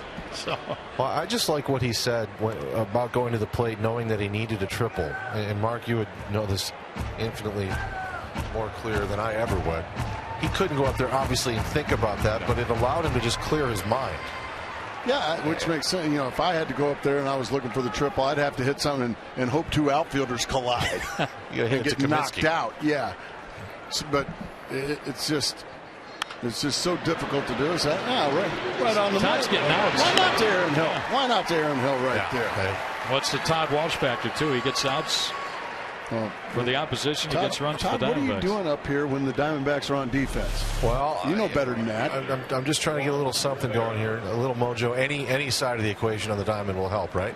Yes, very much so. Well, we talk about all the offense by Aaron Hill and what he's given the Diamondbacks crazy, but his defense has been superb. Fabulous. No question about it. He's played Gold Glove caliber second base.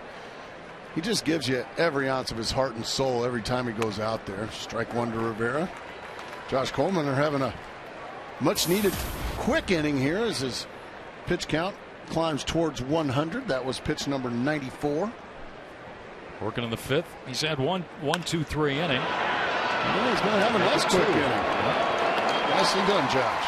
And he went through 2, 3, and 4 in the order, getting Ellis, Abreu, and Rivera. Diamondbacks bat bottom of the 5th. Goldschmidt will lead it off.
Arizona Diamondbacks baseball is brought to you in part by Chevrolet. Who's your everyday hero?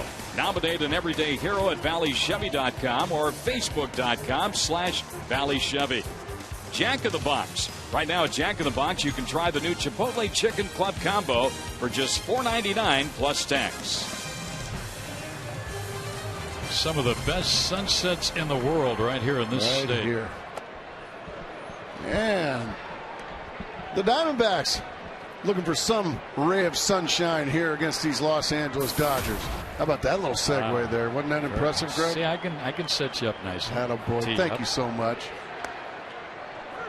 Goldschmidt fly to right field his first time up. Time to go to work. Boy, they give him a ton of room. Out in left center field. They're pulling him to hit the ball to right. Tried to pull that one. He did, but foul. That is a large gap, which means they're going to pitch you away, try to get you to hit it into that defense. Or maybe not hit it at all. Strike 3. 6 for Kershaw.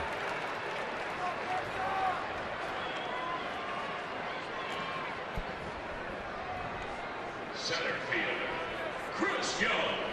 Well, D-backs baseball is always an affordable entertainment option. For any game this summer, you can get a ticket to the game and ballpark food for just $19. With the D-backs Pepsi Max Value Pack, you get a lower level bleacher ticket, a regular size hot dog, a 24-ounce Pepsi, and a free bottle of Pepsi Max, all for just $19. It's available every game. Call now, 602-514-8400, or log on to dbacks.com/value. Those guys are trying to beat LA. Unfortunately, got some long faces right now. They want the Diamondbacks to get a rally here so they can dance as a unit.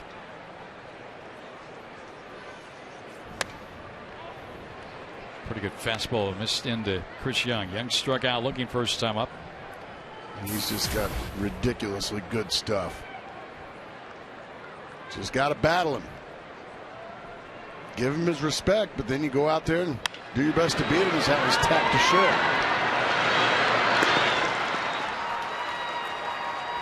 Two quick outs there in the Diamondback fifth inning, and really not hitting anything hard. Even the hit by Hill in the first inning was just a little later. It was a broken bat, little flip out into center field.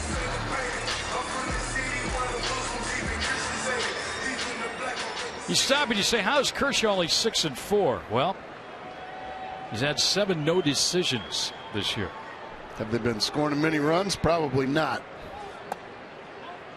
No decision games: 5-3, 2-1, 5-4, 8-5, 4-3, 7-6. Well, sounds like they've been scoring him some runs.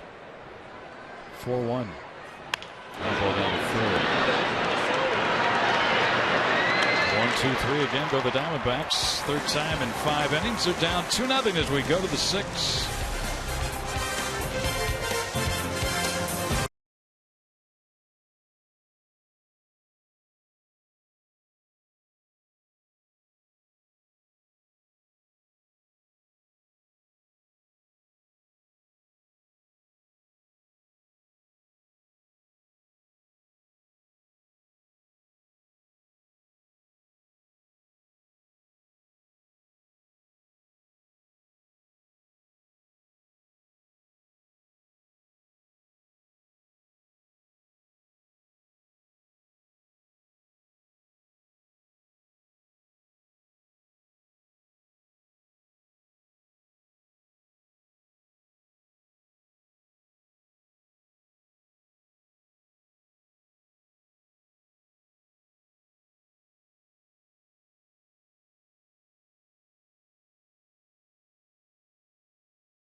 question. Which pitcher should start the All-Star game for the AL? Weaver, Sale, Verlander, Price. I know he's not the household name or the sexy name, but I'm going with Chris Sale. Have you seen him pitch? Yeah, he's riding a 7-game winning streak. He's 110. He's the rookie lefty. Some are making comparisons to Randy Johnson with him. Weaver, Verlander. I don't know if Price. I'm ready to go there yet, but he's awfully good. Some are saying, yeah. Price is 111. Verlander 9. Weaver 9. Well, you be the judge. Wade Miley against Chris Sale. There you go. That's what I want to see. A couple of lefties going at it. Adam Kennedy at the dish here. He's 1 for 2. A home run, his first of the year. Strike. 3 Dodger home runs in 2 games here.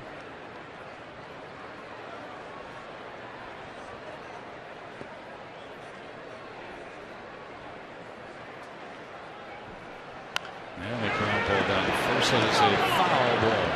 Foul ball. That's actually a bad break there for the Diamondbacks. It was fair all the way, and then one last top shot at foul. Is Brad Ziegler.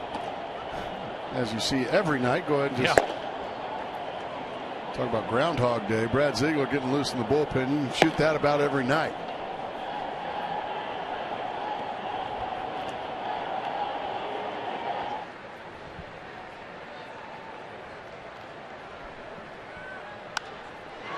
In the left, Kubala has it. 1 down.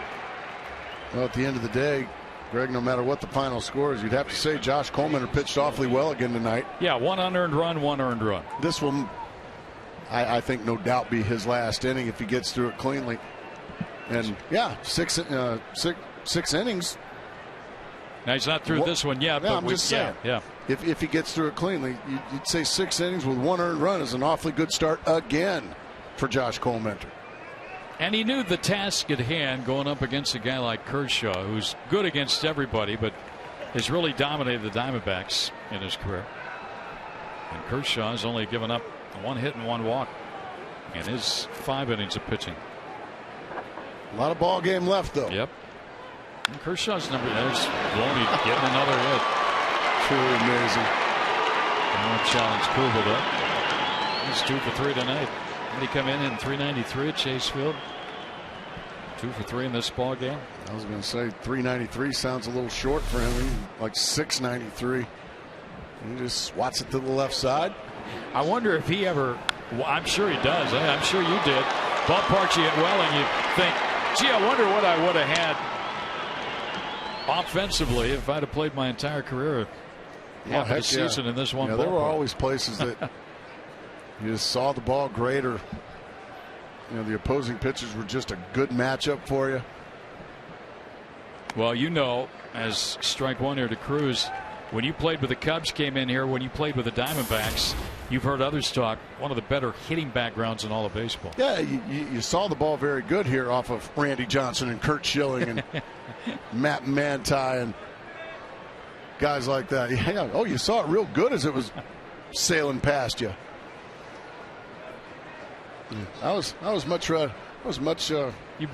the ball a lot better against guys like Omari Telemaco. You like playing behind those guys that were pitching. Those were guys that I really saw the ball good against here in Chase Field. Guys like Byung-Young Kim, those guys weren't so easy to see here. Zagurski up now, joining Ziegler, so the Z-Boys are up.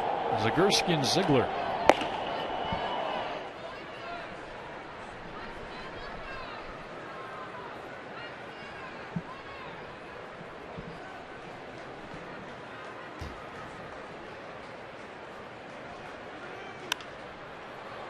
Kind of tomahawk that swing. Sure did. That's a couple of pitches now he's chased over his head. One for a strikeout, and now one for easy little foul out. Good pitch there by Cole Mentor. I mean, this pitch is up around the bill of his cap. He likes the ball high. I guess so. Or he likes to swing at it. He doesn't seem to do very much with it, but he likes to swing at it. And now A.J. Ellis He is struck out and walked.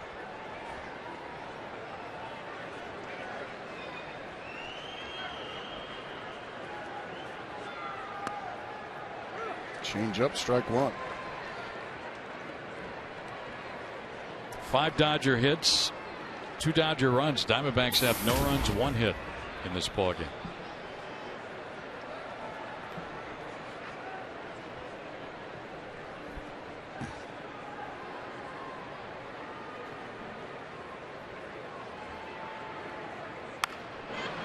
Base hit. Loney will stop at second as Upton charges. So twice Ellis has been on base tonight, adding to that on base percentage of his.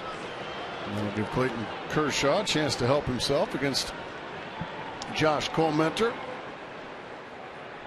I think Gibby hoping upon hope that Colmenter could retire A.J. Ellis, but he just bounces it into right field. Trying to keep Colmenter the pitcher of record and maybe try to steal a win for him if the Diamondbacks can score some runs in the bottom of this inning. Colmenter is grounded to second. The sac bunt in the 4th. Now with 2 outs, trying to drive in a run. I said Colmenter, I meant Kershaw.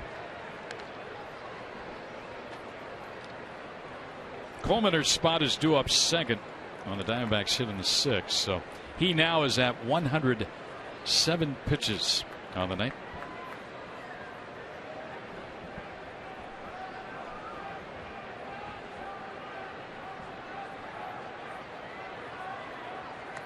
Good changeup. Count of 1-1.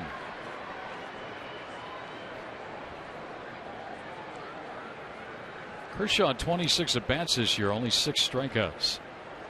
That's pretty good. Yeah, 4 hits. That means you're considered a tough out as a pitcher if you can consistently put the ball in play. It means you're dangerous as a hitter.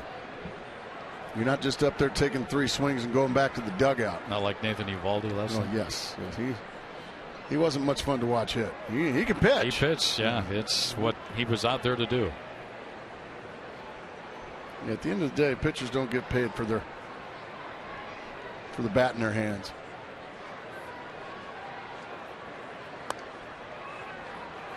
Colmenter falls behind Kershaw. 2 balls and a strike.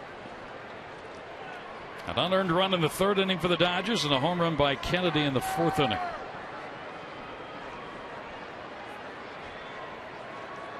Loney at second base, the runner at first, Ellis. They have hits in this inning. Swing and miss, pulled the string. Kershaw way out in front again. 2-2.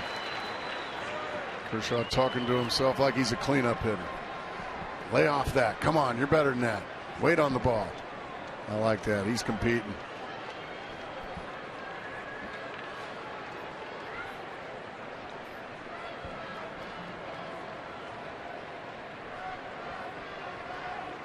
Got him. High fastball. Nice job by Josh Colmenter tonight, Greg. Wouldn't you say? I would agree. Again. 2 runs in 6 innings, 1 unearned. 2-0 LA.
get home safe. With great beer comes great responsibility. Welcome back to Chase Field. It's the Clayton Kershaw show right now. But if you're hitting the road, take Fox Sports Arizona's coverage of the Diamondbacks with you this season. Subscribe to MLB.tv today to see every Diamondbacks out-of-market game live online and on your favorite devices in HD quality. Visit dbacks.com to order and get more details. MLB.tv.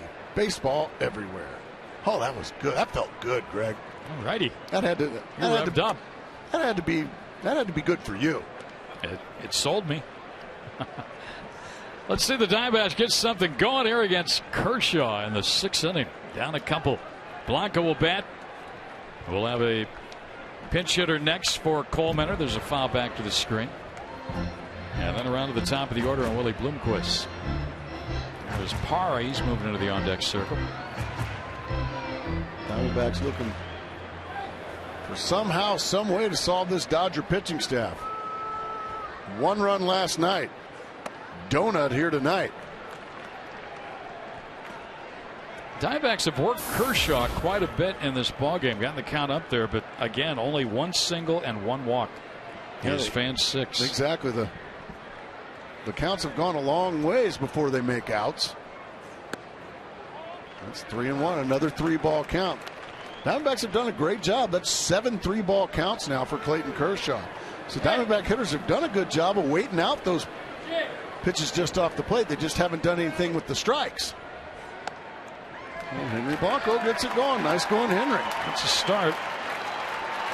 Now Gerardo Parra is going to be called back, and it's going to be Lyle Overbay.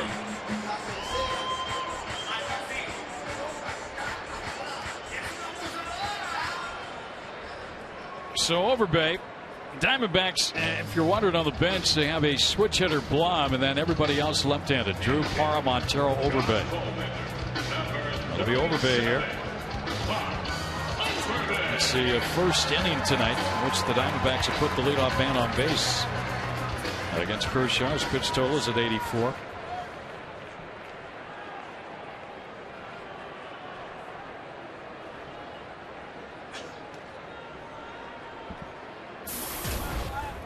Overbay's numbers this season, and as a pinch hitter, 5 for 16 with 2 runs batted in.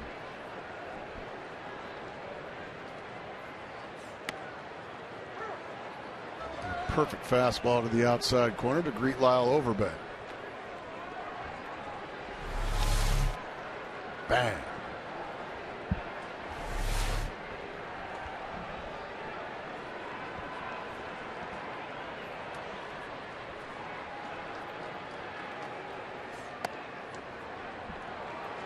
That one scoots just off the plate, 1-1. Diamondbacks looking to make a leadoff walk to Henry Blanco. Hurt this talented young left-hander. Boy, is he talented.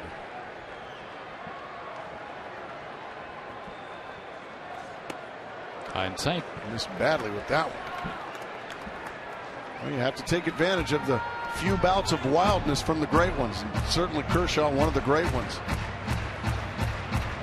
His pitch count nearing 90 now. Still plenty left in the tank for this youngster.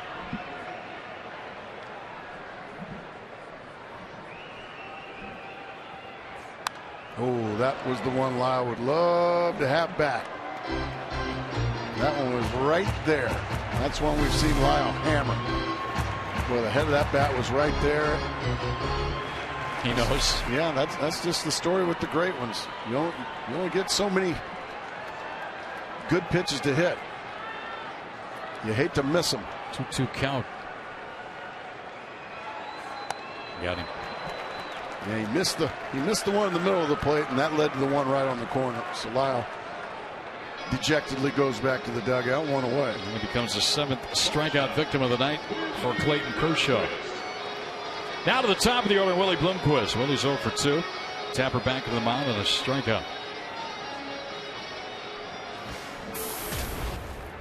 You'd like to see Willie get on there and give Hill a chance. A couple guys on base. Again, only 1 hit. That was by Hill, the single to center in first inning. Kershaw's walked 2-1 this inning. Willie had a good rip at it, but he fouled it back, strike one. Bloomquist coming in here against Kershaw, had gone 3 for 7, but 0 for 2 tonight. And really, he's the only Diamondback who had done anything against Kershaw. All the averages sub 100 or in the 100s. Ooh, close over there. Henry went back standing. Quick tag by Loney, but safe.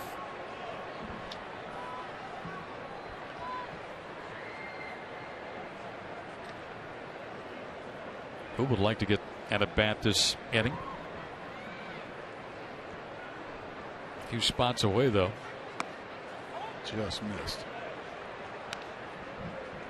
Our Nissan text poll update. Right now they're going with the reigning the safe American pick. League Cy Young and MVP. Certainly the safe pick. He's never started an All-Star game, has he? Sale's got some votes, so he's second, Grayson. He's good. And a base hit right field. Blanco will make the turn at second. He's going to go to third, and he will make it. Henry, those frisky legs. Got to third on a base hit by Bloomquist. Diamondbacks got a little something going here. Well, that's what Willie does. He loves to shoot that hole between first and second with a runner on base, and he does just that. Once it's by James Loney. Now it's time for Henry Blanco to get on his horse. Never hesitates, challenges the arm of Rivera in right field. That's a 40-year-old man, folks. Yeah, good stuff, Henry Blanco. The second hit for the Diamondbacks. Willie Bloomquist brings up Aaron Hill. He has the only other hit. That came all the way back in the first inning, and Josh Coleman, a very interested onlooker. That'd be nice to get Josh off the hook. Maybe give him a lead. He's hit 11 home runs, driven in 39. He gets back at first. Now you got the tying runs on base here. Nobody up in the Dodger bullpen as we speak. So this is the Cy Young Award winner's ball game, and at least it's his inning right now. Aaron Hill looking to try to put a dent in the left-hander's armor here.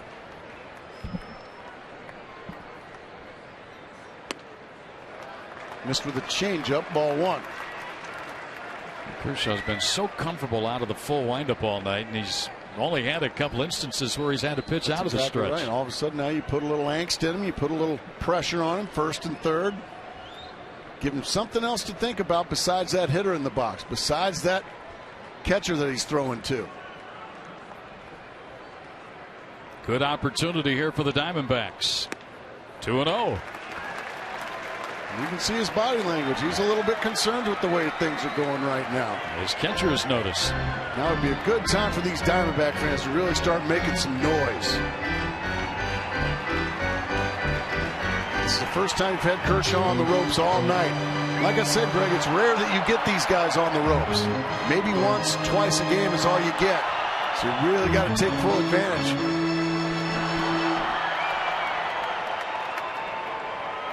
On a base hit to center, a fly to center. Sitting on the hitter's counter, 2 balls, no strikes against Clayton Kershaw.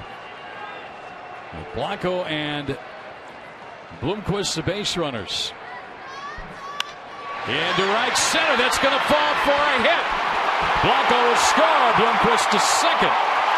It's a 2-1 game.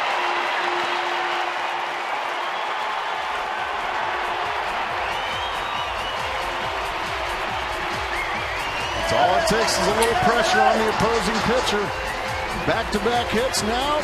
How about Henry Blanco going first to third? A pitch up in the strike zone once again. Hill breaks his bat. But because the pitch is up in the zone, he's able to elevate it out into the outfield. Blanco scores easily. Willie Bloomquist waited for that ball to fall. Really, nobody was near it. Rivera slipped. Then he slipped and fell, but Willie could only stay at second base.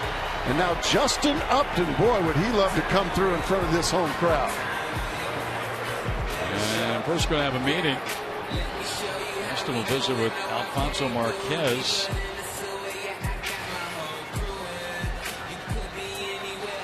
Aaron Hill, another big hit. Drives in his 40th RBI of the season. His batting average sits right at an even 300. That's a nice way to produce on your first opportunity with a runner in scoring position. Yeah, that's what I'm saying. Guys like Clayton Kershaw, you maybe get 1-2 innings where you get him on the ropes, where he has to pitch in and out of trouble. And Aaron Hill put a dent in his armor. Now your superstar, it's his turn. And only one hit in 22 career bats against Clayton. He has walked tonight, 0 for 1. And outside, he's starting to fall behind a few hitters now. Well, he's been doing it all night, Greg, and finally the Diamondbacks have found a way to solve him. But yeah, he's missing with his fastball a lot right now. Upton's season numbers with runners in scoring position. And 1 for his last 11 in this situation. That's high, 2-0. And also remember, 1 for 23 lifetime. Is that what we got? 1 for 20, 1 for 22 lifetime. Upton Kershaw once again, Greg. Clayton Kershaw on a 2-0 count. Hill has knocked in the run. He's the runner at first base. Bloomquist at second. Blanco has scored. He started the inning with a walk. Diamondbacks have cut the lead in half. Justin tried to hit that one a long ways, and he came up empty. Just no nonsense baseball. Here it is, Justin. Belt tie down the middle. Upton took his head off that. Did you see his head come off that one a little bit? Didn't keep his head on it. The old saying is, you can't hit what you can't see. Kershaw back in the count now. 2 balls and a strike. Upton looking for the big hit here. 3-1. This crowd's getting into it now. Deservedly so. Josh Coleman has done a heck of a job keeping his team in this ball game. Now he's starting to see some of the benefits. Love to see Justin take care of Josh here and get a big base hit. He's got the count in his favor.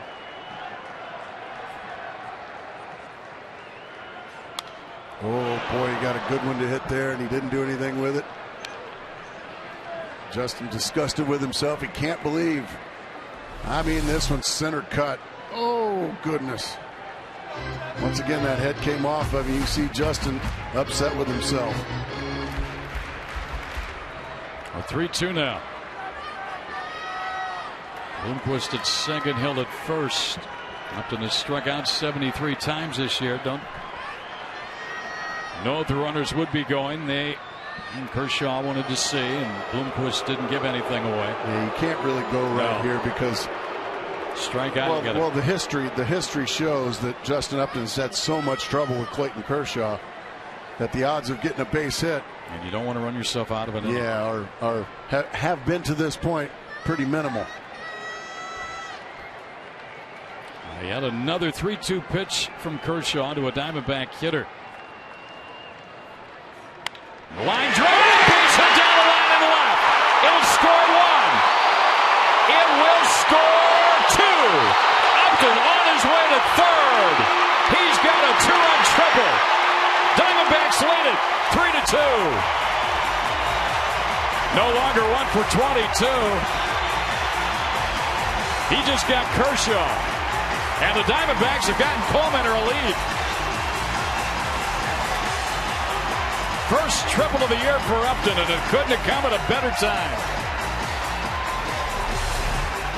A slider down and in, and Justin Upton turns it right around past a diving Kennedy.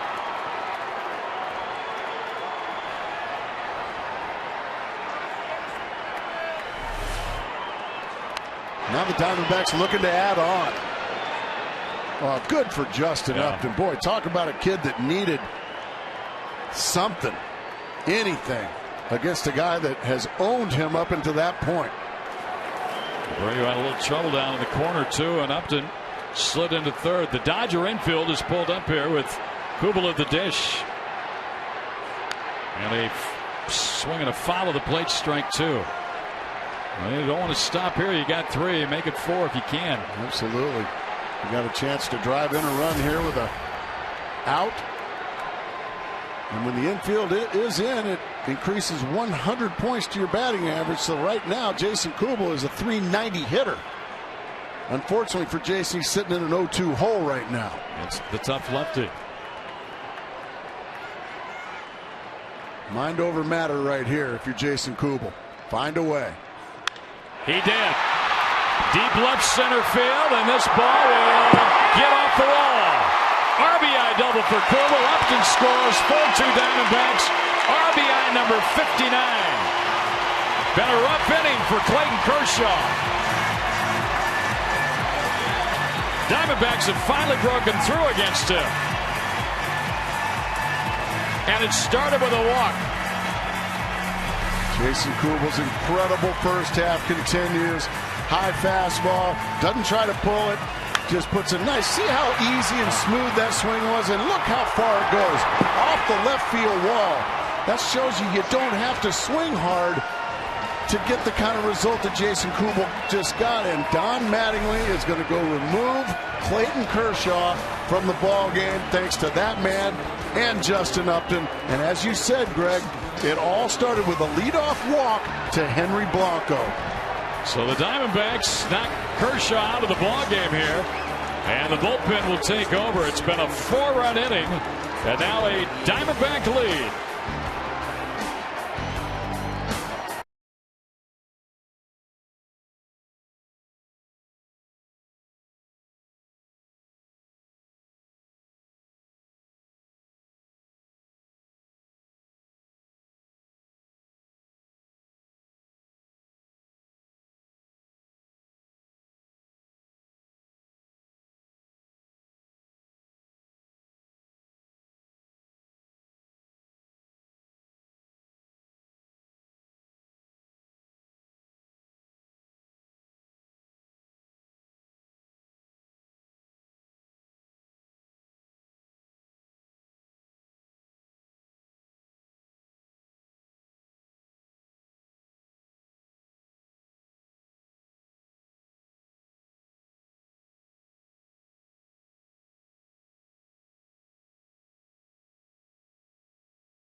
And everyday heroes are all around us. You can nominate a person or an organization that has inspired you with their acts of selflessness in our community. To submit their name, visit valleychevy.com and facebook.com/valleychevy. Winners will be chosen to appear on the Diamondbacks Live pregame show. It's Everyday Hero presented by your Valley Chevy dealers. Jamie Wright on to face Paul Goldschmidt here with 4 into the inning. Diamondbacks have gone 3 for 3 in this inning with runners in scoring position. And Wright on with Kubel at second. RBIs this inning, Hill. 2 for Upton, 1 for Kubel. Knocking Kershaw out of the box. Ground ball to second. Ellis has got it. Pat Goldschmidt played perfectly, and he's out at first. Kubel takes third. 2 down.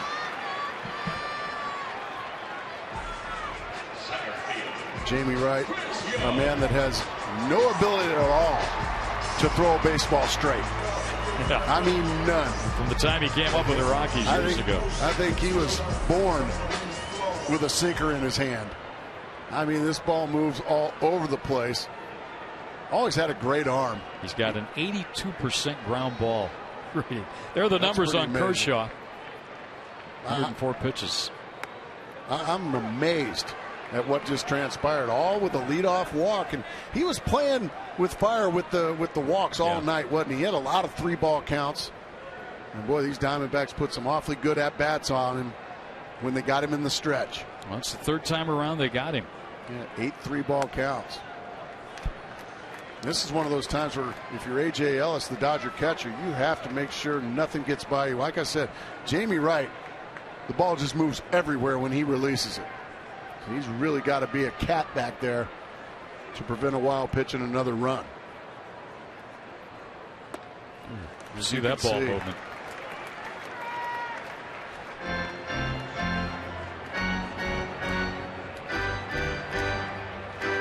The Diamondbacks have gotten Coleman off the hook. Now Josh could possibly get a win here. A 4-2 D-backs lead, a 4-run 6th inning. Once again, you see just how much that fastball moves. Yep, get another ball. I need a straighter one. Yeah, give me a straighter one, please. Thank you. Ryan Shaw's up in the bullpen. Looks like he'll come on in the 7th.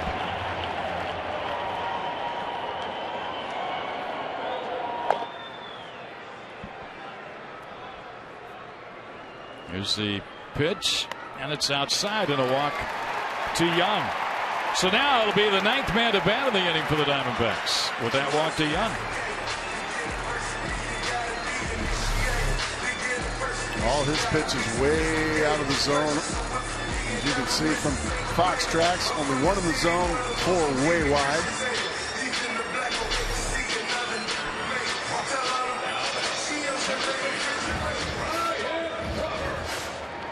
There was Henry Blanco, who started this inning with a walk. How about his scamper from first to third on the base hit by Willie Bloomquist? Who says the old guys can't go first to third? Like I said, I'm stunned. That young man is stunned at what has transpired here in the bottom of the 6th inning. Innings like this don't happen to Clayton Kershaw, Greg. You know that. Yeah. But it did tonight. And especially against the Diamondbacks in his career. But tonight, a different story. Outside ball 1. Once again, missing badly away from a right-handed hitter. And we talked about it with guys like Trevor Cahill, Greg, guys with big-time sinkers. The ball moves so much, a lot of times it takes them anywhere from 10 to 20 pitches to figure out the release point to see where I need to release it to get it in the strike zone. So far, Jamie Wright hadn't found it yet. Roberts could do some more damage. But he got to get a pitch to hit, and right now you just want to lay off these. 2-0 the count. The old saying is, if a guy is wild, let him be wild. Right now, if you're Ryan Roberts, you don't want to handcuff him per se 2-0, Greg, but he has to make sure it is a pitch belt high right down the middle, something that he can hit to the moon. Otherwise, he's got to let it pass.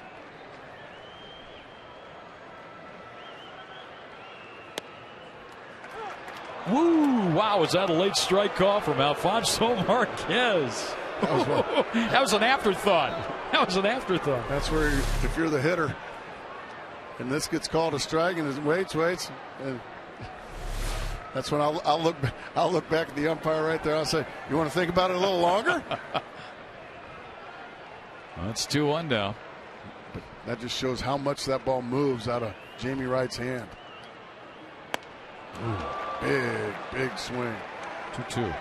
You look at that swing right there, Greg, versus the swing that Jason Kubel put on the ball. And you see the reason why one was a double off the wall, and you see why look at that head just come off of it.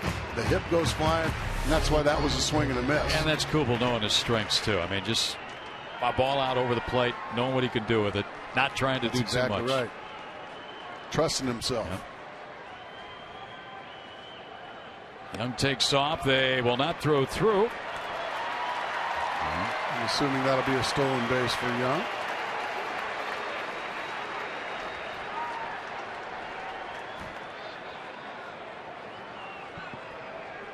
Hey, you give him a steal? Well, I think the fake to second probably proved there was no defensive indifference.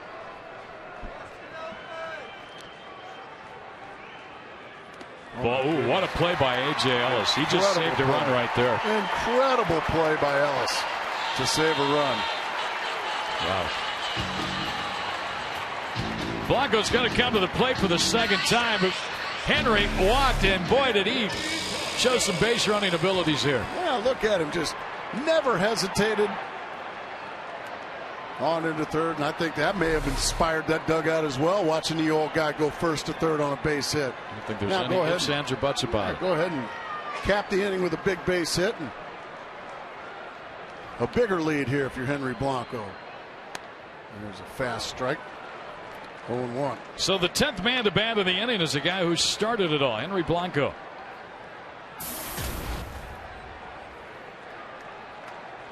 And one career grand slam. Well, make it 2, Henry. Really make this an inning. Oh boy, what a curveball that was. That wasn't fair. Picked the right time to throw it, didn't he? 0-2 now. And the game's set up. The base is full of Diamondbacks. They played it 4. They have grabbed the lead here over the Dodgers in the last of the 6th inning. Well, Henry tried to stay in there and maybe get hit by that curveball, but it just missed him. That would have been a big break. Yeah. Getting hit by a curveball on an 0-2 count with the bases loaded. Oh. Right fortunate with that one. You better go back to the sinker. Gets away. Here comes a runner to the plate to score. On a check swing, the Diamondbacks add a run. It's 5-2, and you talked about it. It happened. A.J. Ellis.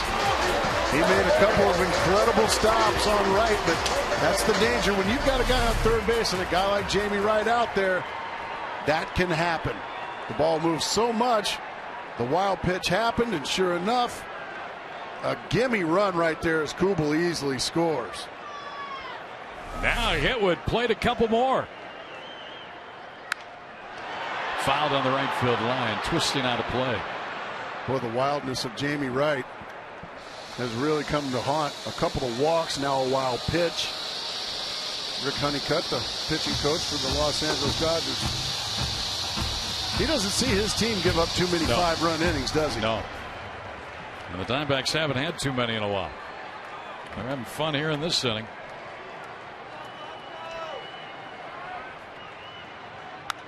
Another foul by Henry. He's battling up there. Yeah, he's having a good ball game. He got Josh Coleman through 6 innings. He got this inning started as well. He just missed a home run his first time up. He missed a couple of feet foul.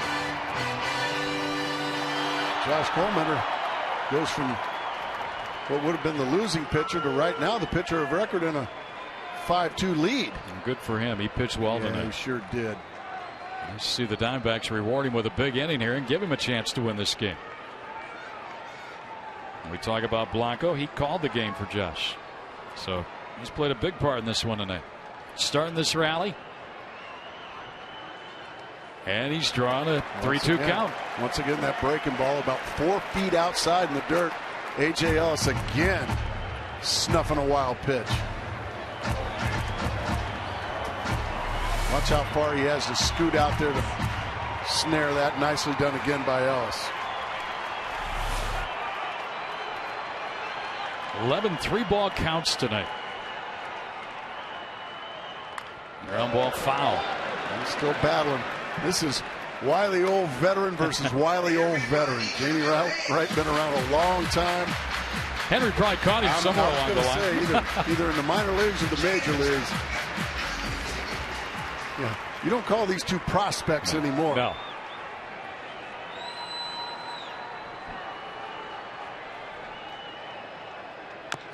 Another foul ball. Henry is one of the nicest people you'll ever meet, too. Just a great teammate. Yeah. There's a reason he's bounced around and been around for so long. Teams want a guy like him to be their backup catcher. He has no interest in being the frontline catcher. And he knows what he knows. He may catch 30 games a year, maybe even less, but he knows his role. And if you ask Miguel Montero just how important Henry Blanco has been to him, he just gushes over Blanco. Here's another 3-2 pitch, folks. We've had a few of those. Yeah, no kidding. Line to left, and that ball will be caught or not. It is caught, according to the third base umpire, Chad Fairchild. on a dive out there by Bobby Abreu. But the Diamondbacks bat around and then some. They get 5, and they have grabbed the lead. They knocked out Kershaw. They're now on top of LA. 5-2 after 6.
Tonight. That was a question. July 6, 2002, did the Diamondbacks acquire for Eduardo Sanchez? The Fat Man, Mike Fetters. There he is. And Mark Grace did one great impersonation of Mike Fetters on the mound one night here. He was a lot better pitcher than me, wasn't he? He had a great career to Mike Fetters. What a great teammate as well. He brought nothing but energy. I've got one for you. Mike played, I think, 15 seasons in the big leagues. He did not have one major league at bat. Really? Not one. Well, he pitched in the American League for a while. Yeah, I was going to say with the Brewers, but then he spent time with the Dodgers, the Pirates, Diamondbacks. Never got a major league at bat. Never got a major league at bat. Ryan Shaw's going to get some at bats against him this inning. He comes on to work. He's got the top of the order to deal with, trying to protect a 3-run lead. 5-2. First batter efficiency at 74% for Shaw. That's important now after you've been getting a lead in the ball game. Oh, absolutely. The job here is to go out and put a 0 on the board. Your offense just put up 5. Now it's time for the bullpen to do their job, and that is Brian Shaw come out and pitch the 7th. Somebody else the 8th and somebody else the 9th. Now let's face it, Grace, the Diamondbacks haven't had too many leads of late to work with. Not in the homestand. No. They haven't had any, have they? That I can think of. They got the 3-1 lead the other night against San Diego in the first inning. That hit somebody or something, but it wasn't Gwynn. I guess it hit Blanco's. The dirt or something, yeah. Fortunately, it did not hit the Dodger batter. Gwynn is singled, reached on an air, scored, and lined to center.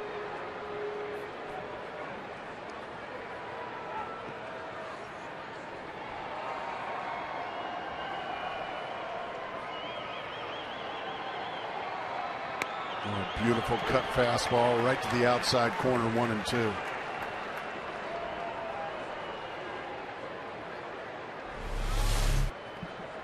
Watch the glove of Blanco. Never moves. Bang. Right on the button. Great pitch. In fact, Diamondbacks been out hit tonight, 6-5 in this ballgame. But the only column that ever counts is that run column. Just inside.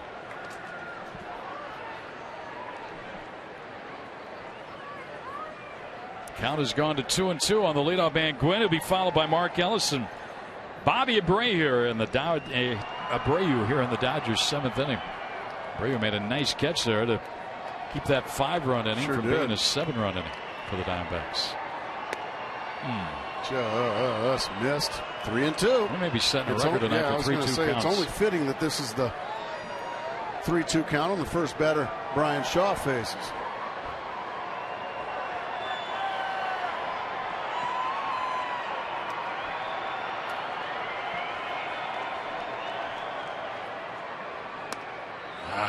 That'll hurt. Well, that's not where he wanted to go to lead off the inning. A walk. Well, you ever want to get under your manager's skin? Go ahead and walk the leadoff man after your team goes out and puts a 5 spot on the board. All right, now that's going to be a meeting on the mound. Henry Blanco said, "Come on, kid."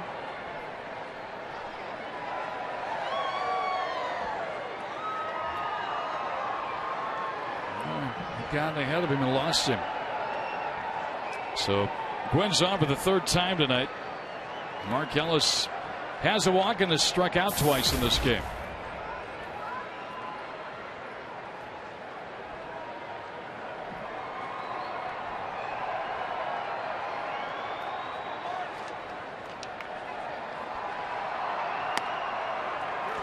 It's ahead of Ellis 0-1.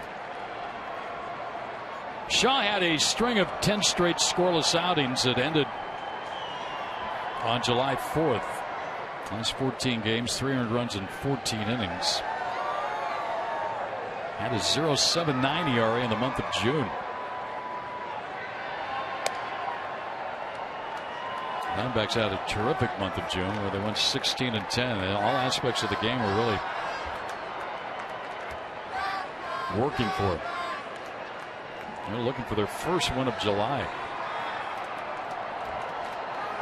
They have a lead, but the Dodgers get the leadoff man on with a walk to start the 7th against Shaw.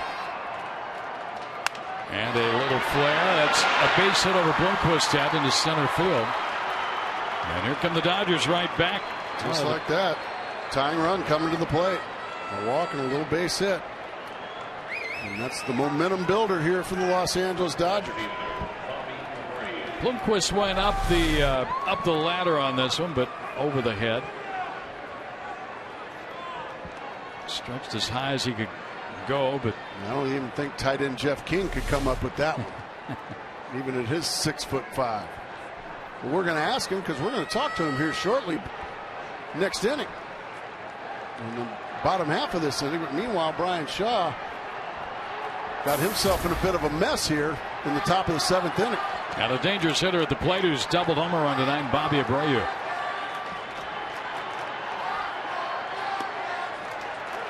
He's got ahead of all 3 hitters. And Sherlock, Diamondback bullpen coach. And it looks like Zagorski's going to get back up and start loosening. Kennedy and Loney, a couple of batters away. A couple of left-handed hitters. Abreu going the other way, but he fouled it. Third base side to the Diamondback dugout. That's strike 2. So important when you got some fellas out there on base. Get ahead of these hitters. Go after them, but go after them with strikes. A couple of quality strikes to Abreu. Jump ahead 0-2. Now you increase the odds of the strikeout, or the even better, the double play ball. So an 0-2 count on Abreu.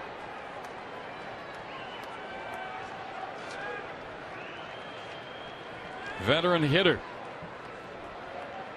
against Brian Shaw, the Diamondback reliever.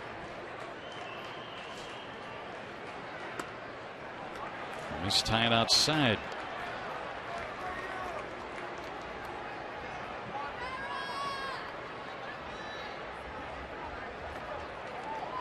The Dodgers held a 2-0 lead into the 6th inning. The Diamondbacks batted around to get 5, but immediately the Dodgers get the tying run at the plate with nobody out here at the top of the 7th. He loves these situations in his career, Bobby Abreu.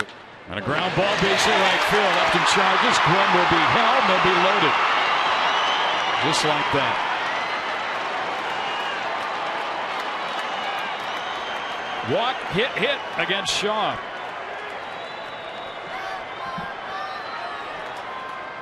And that's going to bring Charles Nagy out. Just a fastball in the middle of the plate. Ripped right through the right side, and these Los Angeles Dodgers, they get right off the canvas after getting knocked down in the bottom of the 6th inning. And that leadoff walk. I was just going to say, late walks tend to score. You know, you can live with the hits. Guys are going to find holes, get the hits, but you don't want to give up a walk. But ask Clayton Kershaw. A leadoff walk led to a 5-run inning. And now, Brian Shaw, no runs yet, but a leadoff walk led to a bases-loaded, nobody-out situation. Now all that goodwill that happened in the bottom of the 6th inning, man, now you're scrambling. Yeah, now you're it becomes a very tense inning for the Diamondbacks and their fans. And the cleanup hitter is up in Juan Rivera. Well, I wonder if he's ever hit one back to the mound. Has been turned into a 1-2-3 double play. Shaw could sure use something like that right now, or even an infield around the horn double play, or something productive and out. Gwynn, Ellis, and Abreu are the base runners for the Dodgers here.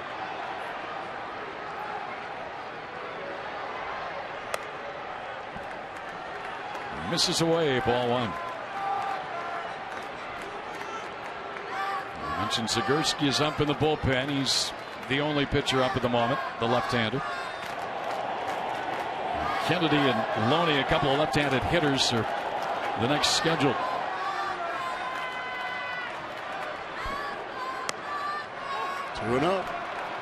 There's nowhere to put this guy. Well, Brian Shaw really having a tough time here in the top of the 7th inning. Yeah, that's got Kirk Gibson pacing in the dugout. And you can feel the nervousness here in the stadium. Shaw really needs to make a pitch here. He got a strike. 2-1. Maybe a generous strike there. He'll take it.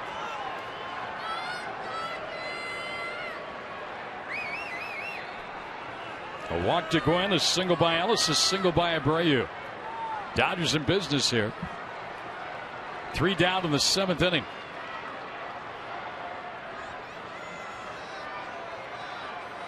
And a base hit back up the middle. One will score. Young gets it back in. It's 5-3, and they're still loaded, and still nobody out. Well, you just wonder how much longer Kirk Gibson can stay with Brian Shaw. Right now, he's either throwing it out of the zone or he's throwing it right down the middle. I think you got your that's answer. going to be it. Zagorski's going to come on here. And Shaw walked 3 hits, has given up 1, responsible for the 3 base runners. And we will break. Zagorski will come on and get ready to face Adam Kennedy, maybe.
Josh Coleman of the Diamondbacks starter gave the D-backs 6 solid innings, 1 earned run, struck out 6. And if the Diamondbacks can still manage to hang on to this lead, could possibly get a win here tonight. He pitched very deserves well. one. He certainly deserves one. Unfortunately, Brian Shaw doesn't feel so good. He faced 4 batters, didn't retire any of them. And the Dodgers now looking to not only come back and tie this game, but now they're looking to possibly take the lead here in the top of the 7th inning. And Mike Zagorski is the new Diamondback pitcher.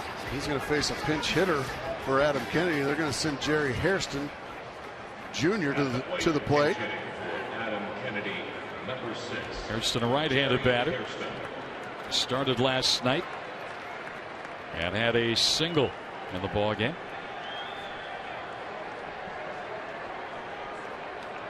Nobody out, a run already in, and the bases are loaded. Probably the biggest situation that Mike Zagorski's faced as an Arizona Diamondback, wouldn't you say, Greg? I can't think of one that he came in with more on the line, that's for sure. And he starts with a strike. Zagorski has very good stuff. He can run a fastball near 93, 94 miles an hour. He's got a good slider behind it. The only thing that's ever kept back the big left-hander is sometimes he battles wildness. Well, that probably wouldn't behoove him tonight because he comes in with the bases loaded. And on Hairston, who swings through it, strike 2. And yes, I just used behoove in a sentence. I like that. You're working at it. Thank you. So he's gotten ahead of Hairston. No balls, 2 strikes. Loney on deck, bases full, a run in. Gwynn has scored. Ellis, Abreu, and Rivera are the Dodger base runners here.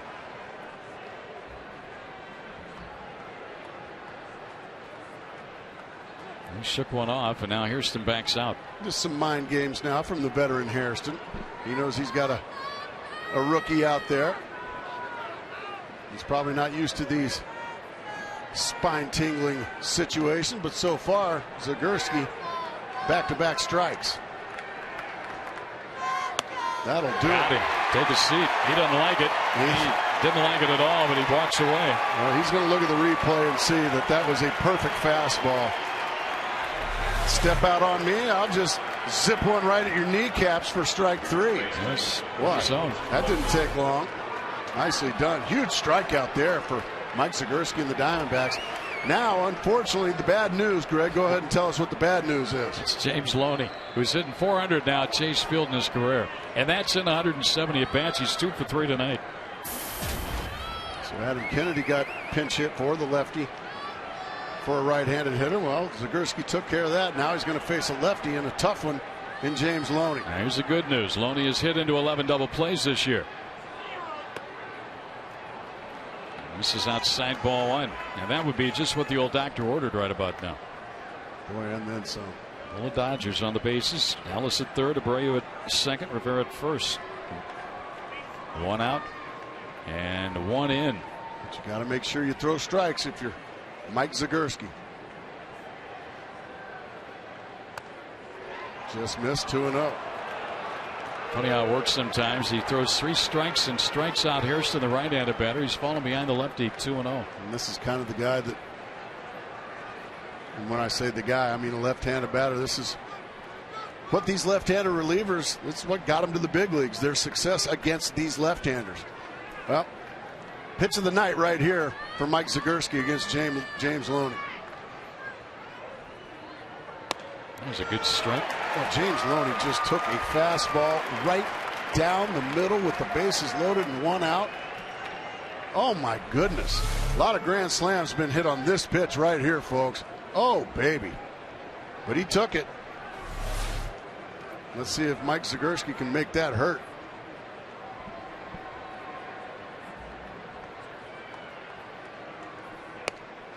Three and 1.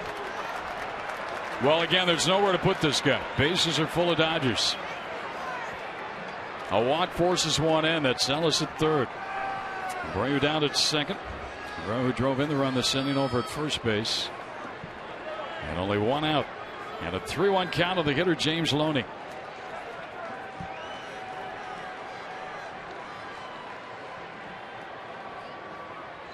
Fouled it back. Another 3-2 count. Yeah, why not? It looked like he may have chased one up out of the zone.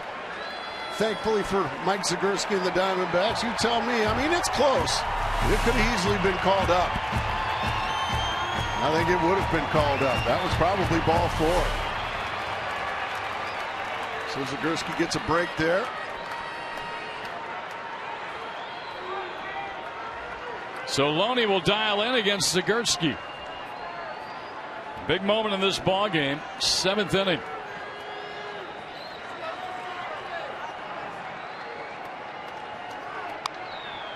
Good pitch and a good swing from Loney. 93-mile-an-hour fastball to the outside corner, but Loney was right there to spoil it. And another big moment coming up. Another 3-2 pitch. Diamondbacks grabbed all that momentum with a 5-run 6th inning, knocking out Kershaw. Dodgers have come back, scored 1. They've got him loaded, 1 out. Zagurski against Loney. 3-2 count. And another foul by Loney. He went right back to the outside corner again. Same result. Quality pitch, though. Got to give Loney a little credit for spoiling a couple back-to-back really good pitches from Zagurski. This thing ain't in the middle of the plate. That's on the outside corner. That's a heck of a pitch. Gibson watches as a conversation goes on to the mound between catcher, pitcher, and shortstop. Now breaks up.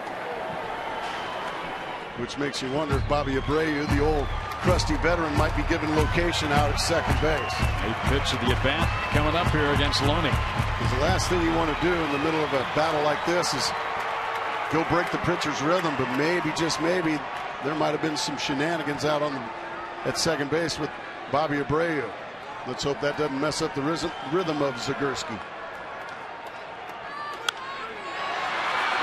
Into left. He's got a good arm. Catch. Throw. Got to play. He is out at the plate. Another assist for Kubel. He does it again.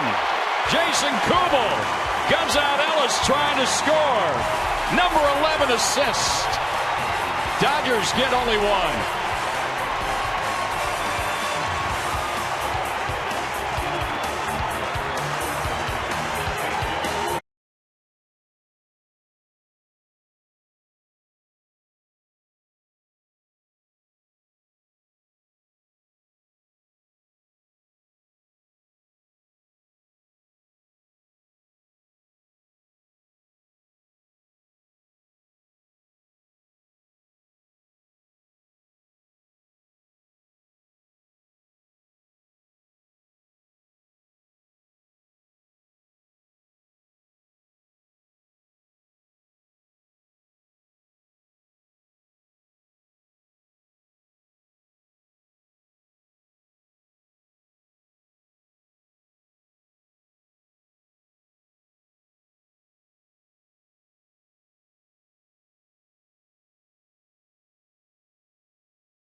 Fun inning. Kind of a little scary there, Gracie, but Mike Zagurski and the Diamondbacks got it done thanks to Jason Kubel. This is Jeff King, Cardinal tight end, that is joining us. He was with Jody on the pregame show. You're going to be with us on the postgame, right? Yeah, I'll be with the postgame. Exciting ball game. Oh, man. So is that more exciting or a 2-minute drill? I tell you what, I don't know if Doug Zagurski can come in and run a 2-minute drill, but he certainly did there. Yes, he did. And you find out, the huddle gets a little tense in those times, just like the stadium and the meetings on the mound. The intensity's got to be near the same. I know it's comparing apples to oranges. You guys are getting your brains knocked out there, but I mean, mentally, it's got to be the same way. Oh, you find out who your friends are real fast. You know? That's a good way of putting it. How you doing? Great.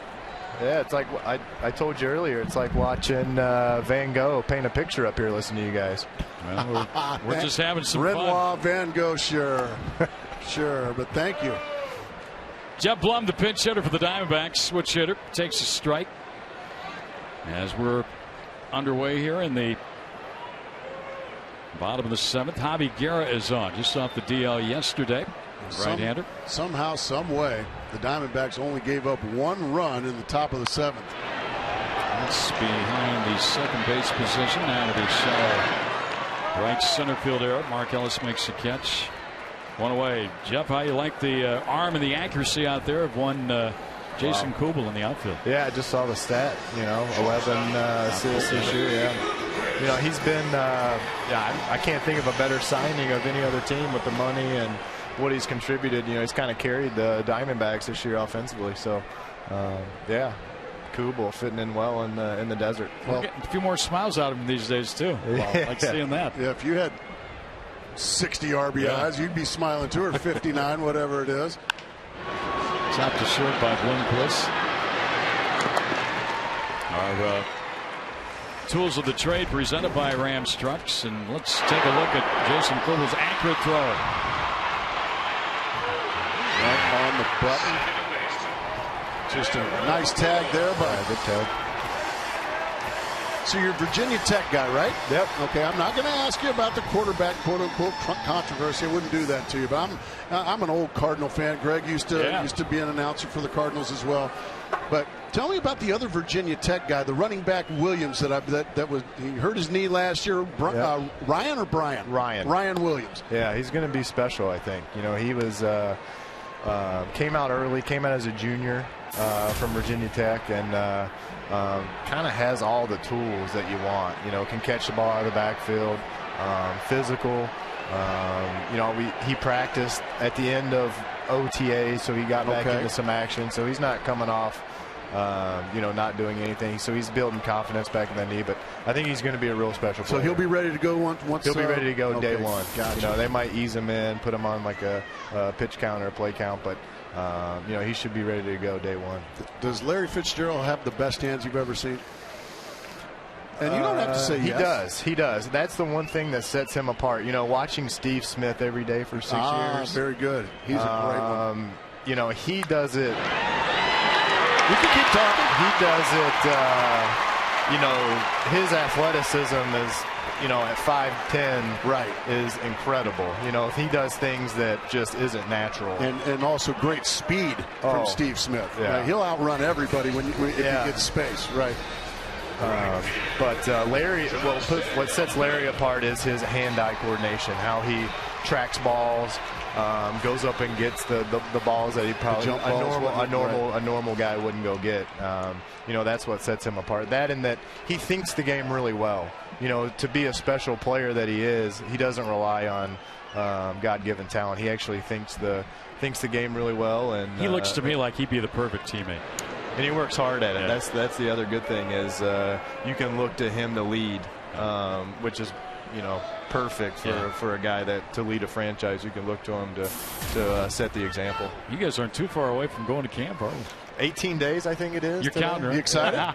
Yeah. It's fun. Is camp really fun, or does it? It's a necessary evil. With us, it's a necessary evil. Oh man, for you guys, like a vacation. No, us baseball players work hard, man. Are you kidding me? Yeah, well, what is it? What is it? 9 to noon? Oh no, like 11. But that's a hard 2 hours of work, Jeff. Come on now. And he meant 11 to noon, not 9 to 11. And 30 minutes of stretching, right? Yeah. That's right. It's hard work stretching out there. Did you play in baseball? I did. I played up till senior year of high school. Yeah. So where'd you go to high school? Pulaski, Virginia. Oh, really? Yeah. That's an old minor league stop. Yeah. Pulaski Braves. Yeah. In the. Oh yeah. I saw Ron Gant play when I was a kid. I was in Wytheville, Virginia. Oh yeah, the Cubs were in Wytheville at that time.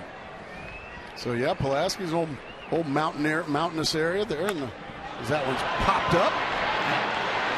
Markellis going to be under it and takes. Jeff, thanks, and we'll see you after the ball game. All right, after the game. Jeff King, thanks for listening. Cardinal tight end, about ready to go to camp, hard camp. Yeah.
And guys, a quick story on Diamondbacks manager Kirk Gibson came into the interview room today and said, just like I told you, I'd come here in a good mood. And, you know, when you look at what's been going on, the 6-game losing streak, just being in the clubhouse, being on the field before the game, things weren't as tense as you might presume. And it reminds me of a story. I've talked about this with you, Mark, over the years that Bob Melvin told us some years ago when he was managing the Arizona Diamondbacks. One of the things that he learned along the way in being the leader of a team, the leader of men, is that when he walks into the room the next day after a rough night or a rough few nights or a rough 6 nights, he knows that all eyes are on him.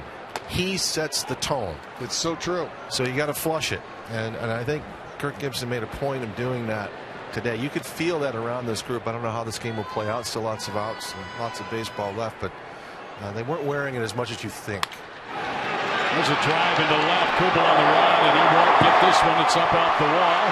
And Luis Cruz has a leadoff double to start the 8th inning against David Hernandez. You just kind of felt it coming, didn't you? These Dodgers just aren't going to go away. They have had all kinds of trouble scoring runs. They scored 4 last night. They've scored 3 here tonight, and they're looking to add on again here on David Hernandez here in the 8th inning. Cruz first hit of the night. Hernandez greeted rudely here. That one hit the middle of the wall. That wasn't far from being a 1-run game. Instead, he's going to face A.J. Ellis representing the tying run. Gosh, what a job by Mike Zagurski. Terrific. Oh, my goodness. Bases loaded situation. Gets out of it without. There's a drive to left, and that's a base hit by A.J. Ellis, and it's first and third Dodgers. They count right back. Wow. This is the bottom of the order. Those were 2 very, very hard hit balls off of David Hernandez. 2 balls in the middle of the plate. And even when you're throwing hard, when you go middle of the plate like that, you're going to be asking for it. Bang. Goodness gracious. So the Dodgers down 2 have got the tying runs on with nobody out here against Hernandez. And now Elian Herrera off the bench. The switch hitting infielder outfielder started last night in left field. I mean, 2 balls that have just been blistered this inning. Woo. Now good speed at the plate. You'll sacrifice the run for the double play ball in this situation. And a foul by Herrera, strike 1. Yeah, David Hernandez went to the breaking ball that time. A couple of back-to-back fastballs got hit very hard. So he went with the breaking ball, and he jumps ahead of Herrera, 0-1. Hernandez pitched in the ball game on the 4th of July, and with 2 outs, he hit Logan Forsythe. And Yasmani Grandal took him deep for a 2-run homer. Padres won that game 8-6. There's a foul, strike 2. Herrera homer to the ball game here last night. That was from the other side of the plate. It was against Mano. His first career home run. The Dodgers have a home run tonight. They had 2 last night, 3 in the series. Back-to-back breaking balls to jump ahead of Herrera, 0-2. Let's see what David Hernandez has in store for him with the 0-2 count. A high fastball. He was able to lay off of it.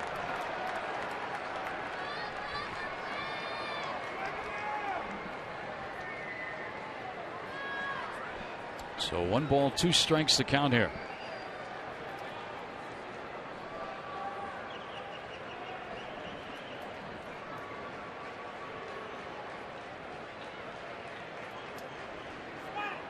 Got him. A runner going down to second. No throw there. Yeah, that's huge, though. Yes, that's an out. And he's out. The strikeout counts, but now the wild pitch now takes the double play out of order. So now a base hit will tie up the ball game. The breaking ball was fantastic by Hernandez, but it just squirts by underneath, to use the hockey term, the 5-hole. And Ellis, good heads-up base running. But a huge strikeout nonetheless by Hernandez. That was a good read by Ellis.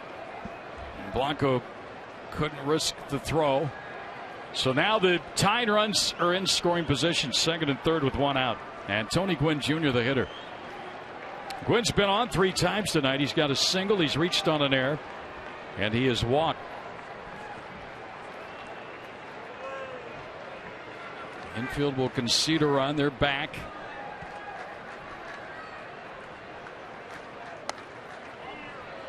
And that one will just miss inside. Ball 1, 1-0. These Dodgers have been pesky these last 2 innings. As Gracie mentioned, Mike Zagorski really did a great job coming in the 7th to limit the Dodgers to only that 1 run. Came in, bases loaded, nobody out, already a run across the board, and nobody else scored. That's some big league pitching right there. And Hernandez is going to try and pitch himself out of this mess. Double and a single, first and third, a strikeout, but a wild pitch moved the runner up to second. Where the base runners are here for Gwynn, with 1 man out in the 8th. And time is called as Blanco and Hernandez will visit out in front of the mound area. The Giants won earlier tonight. A little pressure on the Dodgers to win. Dodger lead was a 1.5 games at the start of play tonight. And the Diamondbacks here trying to snap a 6-game losing streak. Well, that was a great shot of Tony Gwynn Jr. to see how much in the face he looks just like his daddy. Yeah.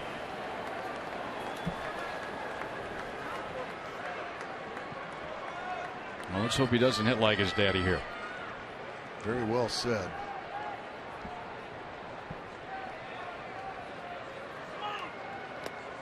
And he missed with a breaking ball. Now Tony Gwynn going to get an opportunity, most likely to get a fastball in the zone. David Hernandez under some stress. Tying run out at second base. Only 1 out here in the top of the 8th. Diamondbacks 5 big outs away from what would be a huge win, but boy, a lot of pitching to be done here by Hernandez to get to that point. And he just went right after 96 miles an hour with the fastball. Gwynn was tardy. You used the word stress. Think of all the stressful innings pitchers have gone through here tonight in this ballgame. Both for both sides. Teams. The Diamondbacks scored all their runs in 1 inning. But there were so many 3-2 counts from Kershaw in the last inning. My goodness. From Brian Shaw to Mike Zagorski. Now here we go with Hernandez. Cruz goes back to tag at third. Young makes the catch. And back to third goes Cruz. I think Young was just getting it back into the cutoff man. Cruz went down the line and then stopped and went back. Well, the one thing, even though Chris Young does not have a very good arm, that's the shoulder he's separated. What he did very well was he got rid of it so quickly There's the pop-up. Now watch how quickly he gets rid of it. Bang, bang, it's in. Now that makes Tim Wallach put on the brakes. And now 2 outs.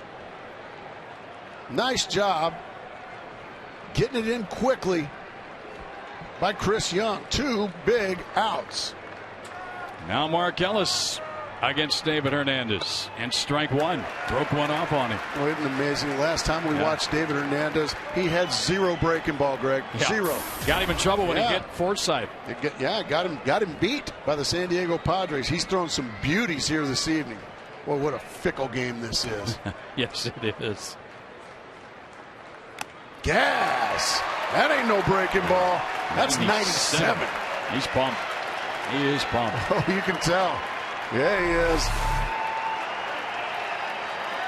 The Diamondbacks has a man on this team. 25 players, the coaching staff, fans, everybody. They've had enough of this losing streak.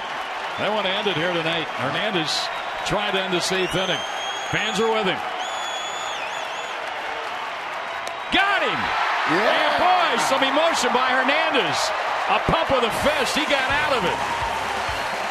And the Diamondbacks keep their 2-run lead, heading to the bottom of the 8th. The flying Melendez didn't do the tightrope any better than David Hernandez.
The Stars battle for home field advantage of the Fall Classic.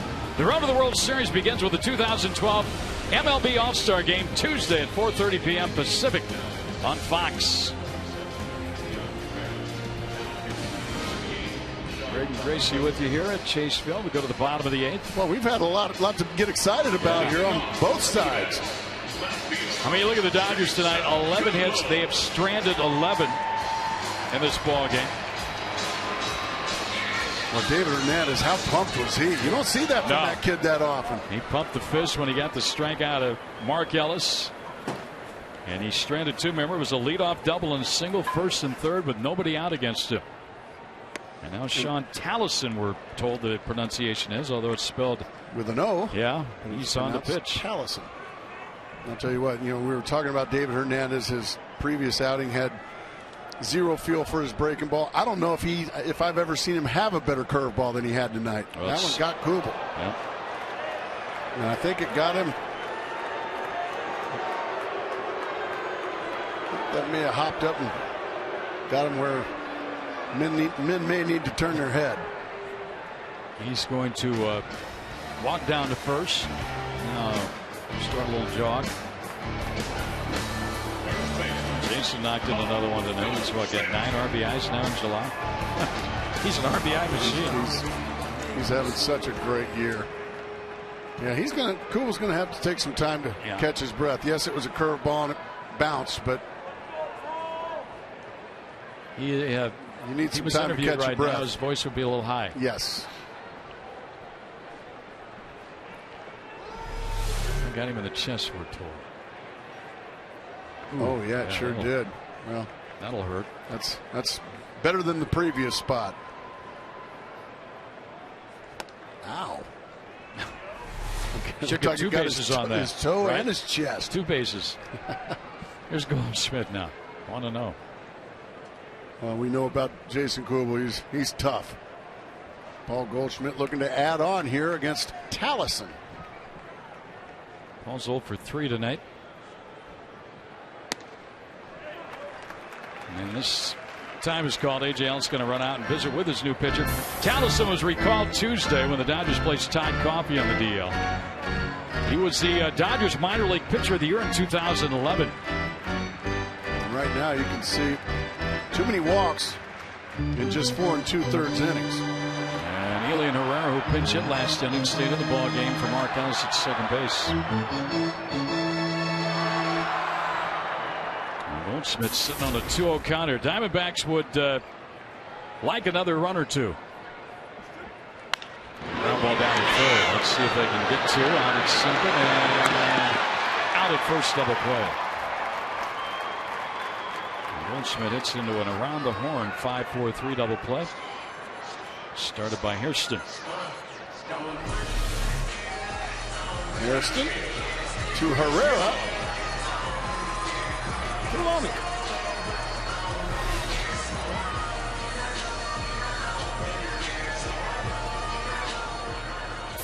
And now here is CY Chris Young, who's got a walk tonight. One thing these Dodgers have always had, Greg Schulte, is just a multitude of good arms. Yeah. I mean, it goes back to my early playing days in the late 80s. I mean, you always came, when you went to Los Angeles, boy, you were hoping to get 1 or 2 hits in a series, let alone a game. The Dodgers for years have always been noted as a good pitch, good defense type of ball club. Nothing's changed this year. It's the same thing. A lot of good arms. That guy was pretty good. Koufax. You know, and it's unfortunate, Greg. He was before my time. I would have loved to have seen Sandy Koufax. He retired at 30 years old. Yeah. Due to the arthritis. That is a regret of mine that I didn't get to see him pitch. Well, their bullpen, which has allowed 1 hit tonight, but they haven't done much. They had gone 7 innings of hitless baseball. Since July 3rd, there's a fly ball. Pretty deep left center field. Back goes Graham, and on the warning track, he hauls it in. And the inning is over. Young gave it a ride, but out. So here we go. 9th inning. Hang on to your seats. Diamondbacks leading 5-3.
recognition, cool play of the game. It didn't occur on the field. It occurred in the seats. Oh, come on. What a grab.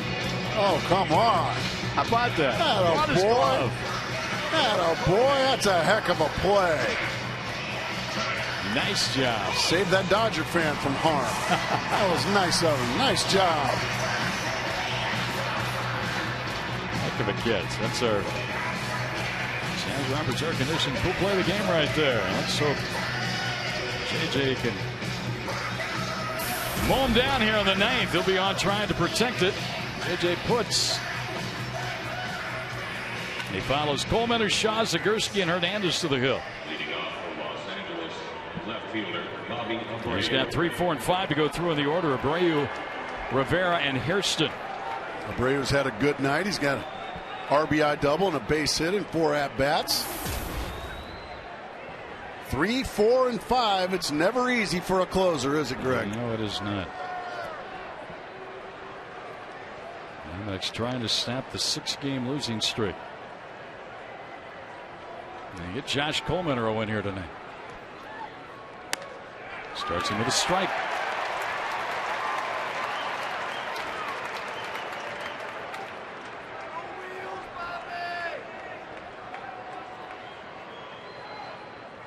Abreu has 2 hits in the ball game, including an RBI double.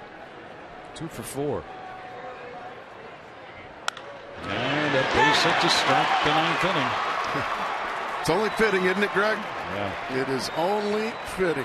Ready for this? The Dodgers, since the 7th inning now, have had 6 hits, 12 in the game. 3rd hit for Abreu. This is a split that just stays right down the middle, bell tie. And Bobby Abreu does what you're supposed to do, and that is rip it by a lunging Paul Goldschmidt. And, well, I just knew I was going to say this. The tying run comes to the plate. It's been doing that, seems like, every hitter since the 7th inning. Well, for a team struggling to score runs, 12 base hits on the evening for the Los Angeles Dodgers. And they've left a platoon of people out on the base paths. Here's Rivera. He's got an RBI hit tonight. Rivera 2 for 8 in his career against J.J. Puts. Those 2 hits. Homers? Yep. Greg. I was just passed along the information. I'm just the bearer of the bad news. I know. You know what that does to me. It's not good for my heart. Well, you got him out 6 times.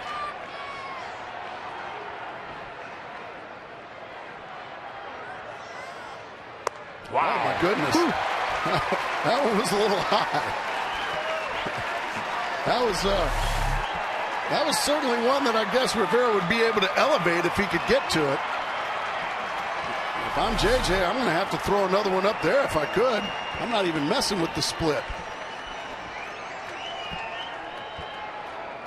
0-2 count here. Abreu was single to start the 9th inning for the Dodgers.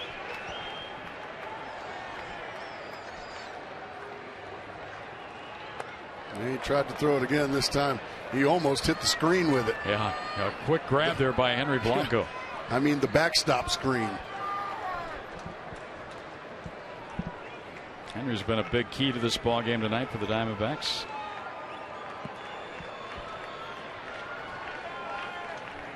All Diamondback outfielders playing very deep.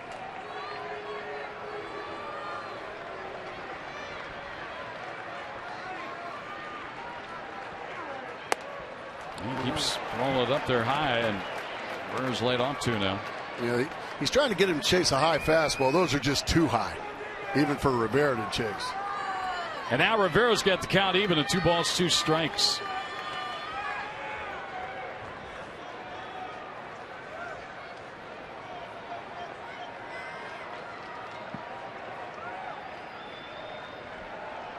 Nervous time here at Chase Field. 9th inning, 2-run Diamondback lead.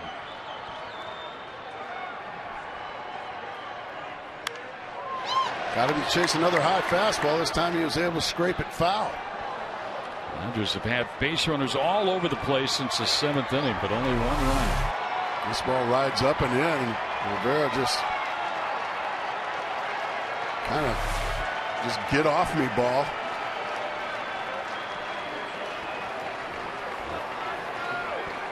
Those guys got a lot of big hits in these situations. Gibby and Don Mattingly. Now they can only watch and hope their team comes through. The 2-2 is just a bit outside. 3-2 now. All of a sudden, JJ has gone from 0-2 to 3-2. 3-2 has been the count of the night here. 9 of them now for the Arizona Diamondbacks. 3-2 counts. Now, what do you do if you're JJ Putz? Do you risk throwing the fastball, or do you go with the split and try for the strikeout? Ground ball down to third. Roberts to second to first. Double play. That's what you do. You dial up the round the horn double play ball. Well, nice play by Roberts, and Hill turning it quickly. Rivera does not run well. A big two-hopper ranging a long way to his left. A perfect strike to Hill, who quickly turns in just ahead of Rivera's foot. 2 huge outs on 1 pitch. Nice job by Roberts. And now JJ goes against Jerry Hairston. Diamondbacks have been doubled up in hits tonight. 12-6. 12 Dodger hits, but Diamondbacks lead by 2 with a chance to snap the losing streak. There's the boys. They're happier now. Strike. Hairston pinch hit in the 7th inning. Took a called 3rd strike.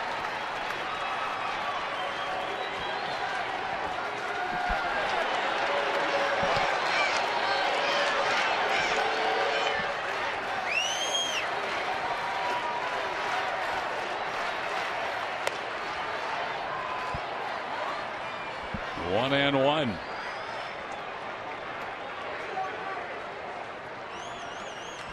Diamondbacks' last victory came in that first game at Milwaukee a week ago tonight. 9-3, they beat the Brewers. The 1-1 pitch to Hairston. Swing and a miss. Strike 2. Nice little cut fastball that JJ's been playing with. He threw a good one. Wow, listen to this crowd. They're getting on their feet. They're loving what they're seeing, Greg Schulte. Just under 25,000. And the beat LA guys.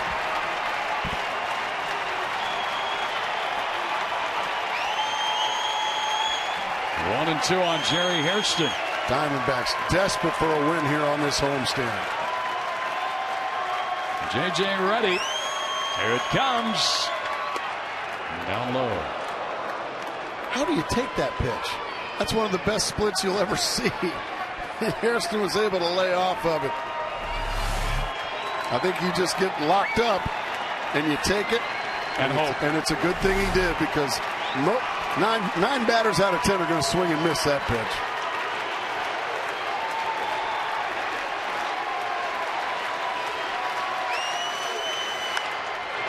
Shallow right, and it'll fall in front of Upton. And the game will continue. James Loney. And I'm going to say it again, representing the tying run. Oh, my goodness. That's all we've been seeing since the 7th inning. 13 hits now for the Dodgers. The Diamondbacks have bent, but they have not broken. And Loney sent to hit, 2-hit night as he comes to the plate. And yes, he's only got 2 home runs, but he has hit plenty of home runs in this ballpark since 2007.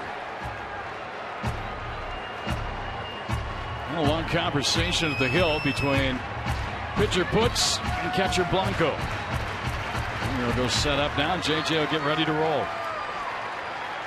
against Loney. So Loney will step in with Hairston at first, and they won't hold him. Aaron Schmidt will play on the line and deep behind first base.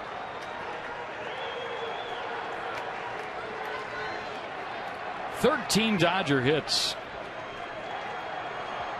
but only 3 have scored. Big double play ball in this inning.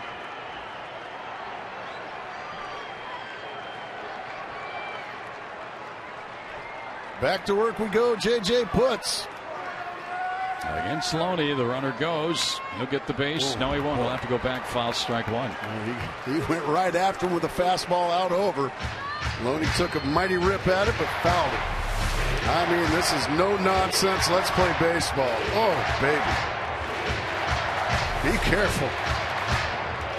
Well, these games make my ulcer have a baby, Greg. The chance of beat LA ringing through Chase Field. It's nervous time here, folks.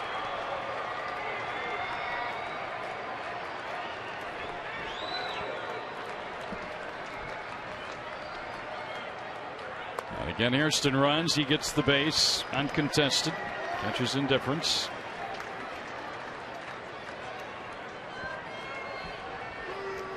And another conversation between pitcher and catcher.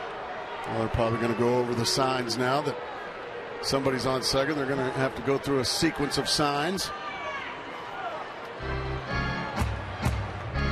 It was quick. Hairston in scoring position. The tying run is at the plate, and James Loney. AJ looking for save number 15 here.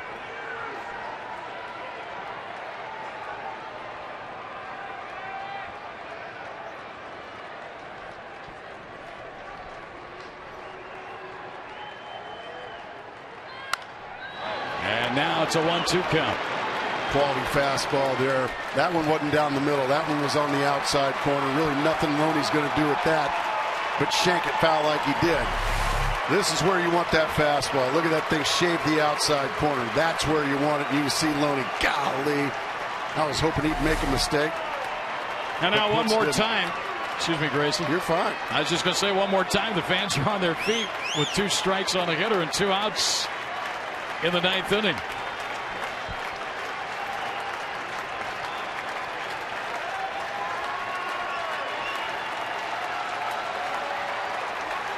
Here we go on 1-2 to Loney. Ground ball down to third. Roberts, the throw. Losing streak over. Snapped at 6. JJ closes it out. Diamondbacks have beaten the Dodgers here tonight. And they beat Kershaw.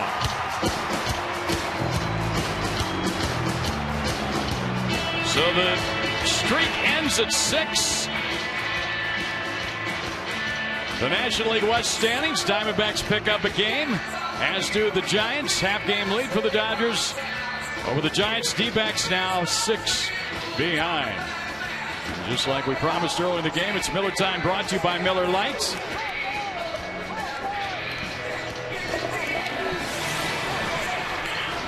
And how about Mike Zagurski? What a job he did. Without a doubt, the player of the game. And how about Jason Kubel with the bat and the arm? Yeah, get fired up there, Bronco. David Hernandez. Yeah, get fired up, David Hernandez. A bend but don't break bullpen effort. What a fun game. What a fun game. That's the goal after every game. Greg, shake hands after the game. We talked about it. Beating a guy like Kershaw. Let's see if that moves the Diamondbacks through to the All-Star break. More to come. Diamondbacks Live coming up next. Hope you enjoyed the action. Diamondbacks get away. They beat the Dodgers 5-3, our final. Thanks for tuning in.